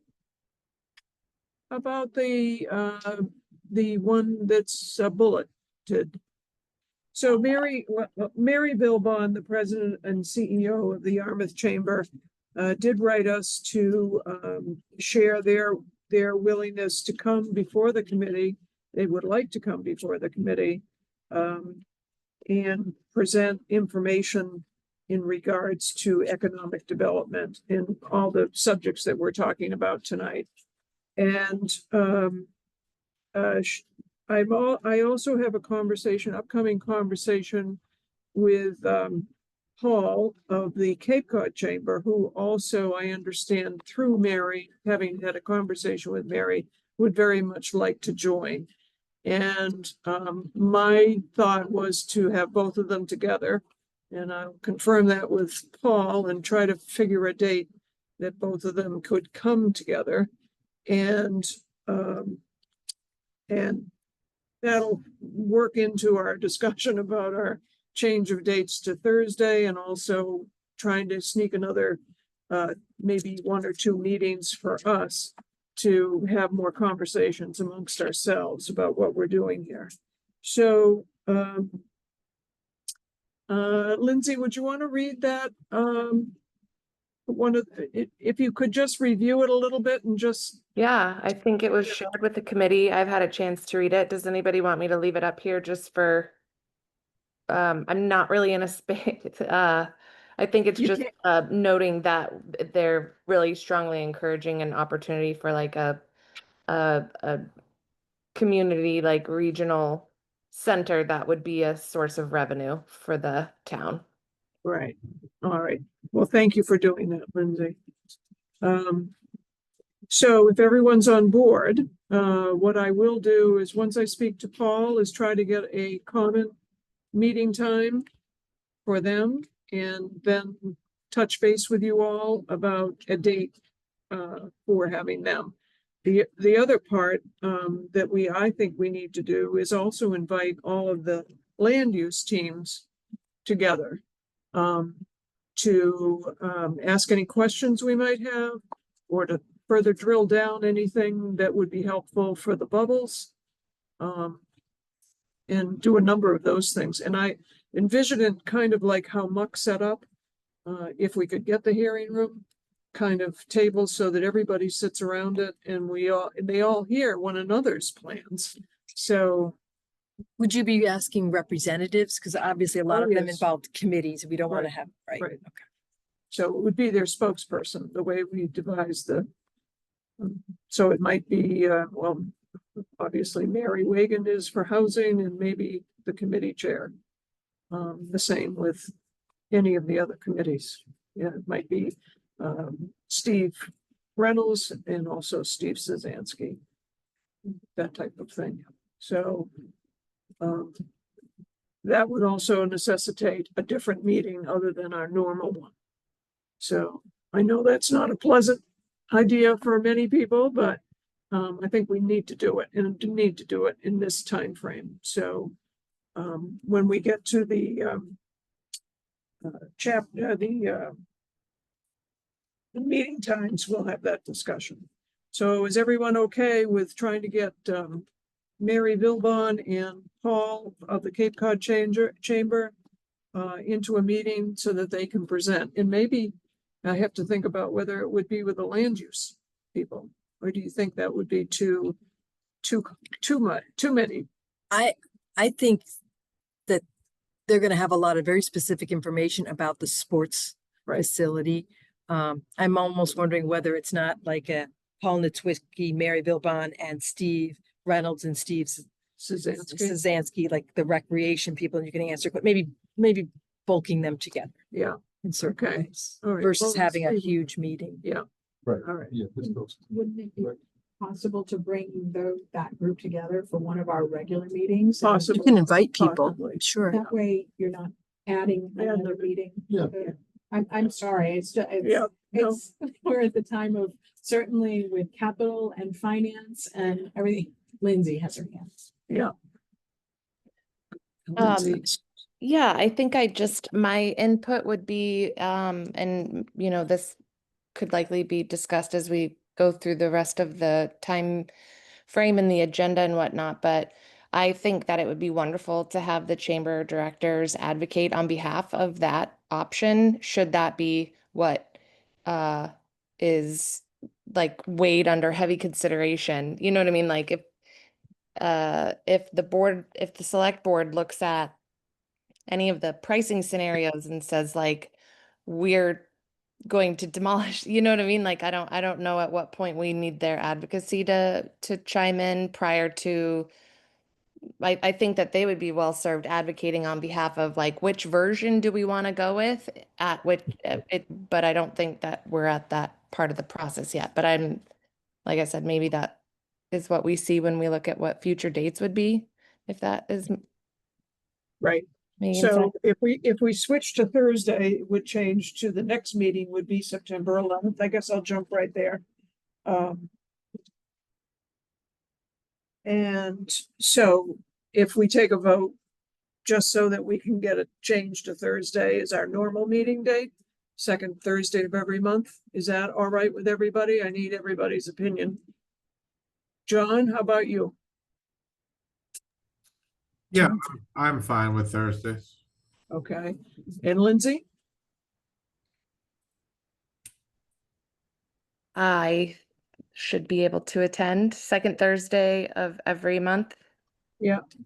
Yeah. There aren't that many more months, but, Andrew, I'm okay with second Thursdays of every month. I just won't be available in September. okay, yeah. Well, those things happen, right? Yeah. Barbara, how about you? That could work out for me, because I think I may be heading towards the GBC committee as well, and I think they'd be done Mondays. Oh, Yeah, and they're Mondays, okay. And that, so Thursday would be okay. much better. Much yeah, I better, can okay. stay. Joe, how Works out about better you? for me, actually. Okay. And I'd have to touch base with Casey, but I think that would be probably fine. So, I'll say by consensus of those attending today's meeting, we'll switch the meeting from Monday to Thursday as our second regular Monday of each month. This is our regular meeting. And of course, it conflicts with a holiday. We'll change that or whatever. The second part would be, I'll see if both Mary Vilbon and Paul can come on September 11th. And also Steve. And then we'll start with them. But I would like to, and if it comes beforehand in August or before or after the September 11th, I'd like to get everybody else, housing, economic development, local although they're in flux, I'm not quite sure. There's no quorum, or I don't even know who's left in the, there's Okay. one person who, Peter Slovak's the last person on the Economic CEDC who has any history. There's another member, Peter Malpass, but he's fairly new. No, and we don't know if there's being added to. So, I think October though would be too late to have that kind of input. So, I would, Can I ask, do you guys have questions on housing? Because I think they did an excellent job of identifying what they wanted in the very detailed, moderate, and the very detailed, elevated. Versus other people. And I even think maybe even open space and water conservation, they're very clear on what they were looking for. I think the real question becomes down to the community athletics versus the regional athletics in those two groups. how do you all feel, Lindsay? You okay with, Yeah, I'm okay with what people have presented previously, but but was there a but there? no. No, okay. John, Andrew, I'm okay as well with what's on the table today. okay. And John? I'm not sure what more we're gonna get from anybody, to be honest. At least from like the chamber, where I think they were pretty clear on what they were looking for, and the letter backs that up. The CEDC, to Kathy's point, there isn't one anymore. So, Well, I I don't- think the chamber has access to some more recent surveys. So they may want to present that kind of information and that may help us. So, I think Paul Nitzwicki from the Cape Cod Chamber, I think they're thinking of, well, should they be doing another market study and should this site be included in that market study? So I think it is slightly new information from when right. they met before. That's all. And I think Mary has a particular, I don't want to speak for her, but I think she also has some new information to present. So I would recommend both of those for sure. And we'll learn something, I'm sure. Whether we'll tip anything that we're thinking about right now, I don't know, John. I agree with you. So I mean, that, I'm all for new information. My concern is at some point it has to stop. right, yeah, yeah, right. We have to move on at some point and get the 3 recommendations, and we could continue this conversation probably for the next 5 years till something small is decided upon. And Right. I guess Hey, listen, buildings that's can where be I'm at. taken down. There's all sorts of stuff that could be being done, so. It might be,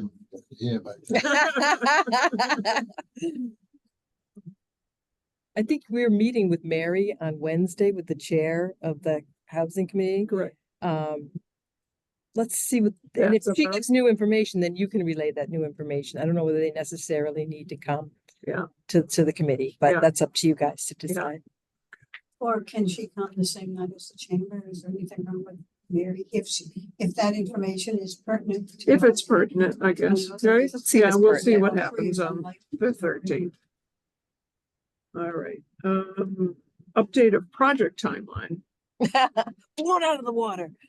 So I didn't prepare anything for that Okay, because I had a feeling that there was going to be more conversations happening. And Yeah. so now that we have this kind of path, I can put something together, knowing that we have still that expedited timeline, wanting to have something, by the end of the year, early next year. So well, let me ask you this. Do you find that it would be helpful to have Mary and Paul prior to your doing more? yes, I think so, because that will give us more direction on which changes the committee would like to see. Yeah, okay, And then we can take it from the 30,000 down to 10,000. right. I mean, that will help us with the site plan development. So if there's feedback that committee members have related to the concepts where it's like, well, I would just like to see how this would work here. We can do that kind of a quick change. Okay, And we can have a working meeting where we do that, or you could just send us an email and say, could you look at doing these things, and we could do it up and send it over. It's really your preference for that. I think the thing to take away from this bubble diagram exercise is to show, yes, things can fit in certain parts of the site.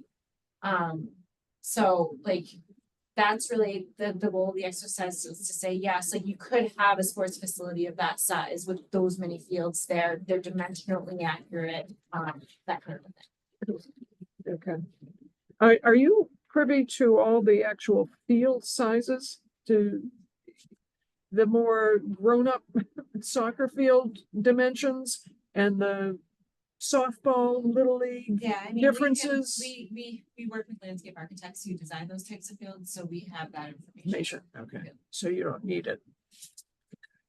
And I think some of it's identified in the report too, that it's being finalized, like in terms of dimensions.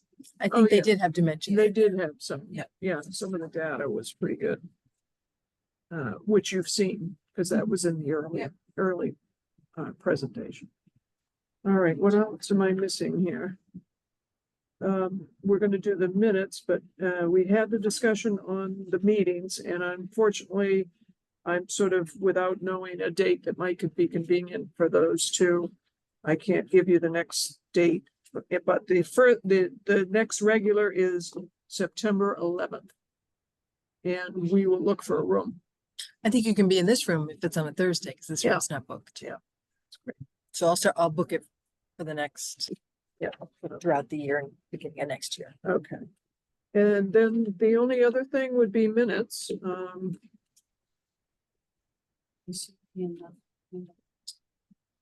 Yeah, So if I at the find end- them. It should look like the straps. Maybe they just missed it. And they're like this, they're in the, yep, they're in Yeah, they're in the big packet, that very end of the big packet. Oh, thanks. No, I haven't. Okay, so the first one is July 9th. Is that the only one? I No. thought there were two. There is in there. It It's is? for July. Keep going, keep going, keep Oh, in going. the back. Okay, sorry, we're saving, that's a good thing, saving paper. Okay. And then also July 15th. So, may I have a motion on the July 9th? Make a motion to set minutes of July 9, 2025. Second, please. Second from Barbara. All those in favor, say aye. Aye. Aye. Roll Aye. call. Roll call. Yeah, people are online, so it should be roll call. Okay, you're online, so it needs to be roll call. Andrew, Aye. John, Aye. Lindsay? Yes. Can I just confirm, Joe, you were the one who moved that? Yes. Thank you. And Barbara seconded. And Barbara? Aye. Joe? Yes. And Sharon, aye. Passes unanimously. May I have a motion on the July 15th minutes? So moved. Lindsay so moved. Is there a second? Sure. Second. I think we got one online. Who was that? John Yep, or Andrew? John? I seconded it. Yep. Okay. And all those in favor, roll call again from Andrew, Aye. John, Aye. Lindsay, Yes. Barbara, Yes. Joe, Aye. and Sharon is yes. Passes unanimously. Thank you very much for doing them. Any other member questions or comments that anybody would like to bring up? Hearing none, may I have a motion to adjourn. Barbara makes a motion to adjourn. Second. May I Second. have a roll call? Andrew, Aye. John, Aye. Lindsay, Yes. Barbara, Yes. Joe, Yes. Sharon, yes. Thank you very much. Okay, good And night. thank You. our guests. Thank you, Kurt, and thank you, Heather. Good night, everybody. Good night. Night. Thank you. Good night. What am I trying to do?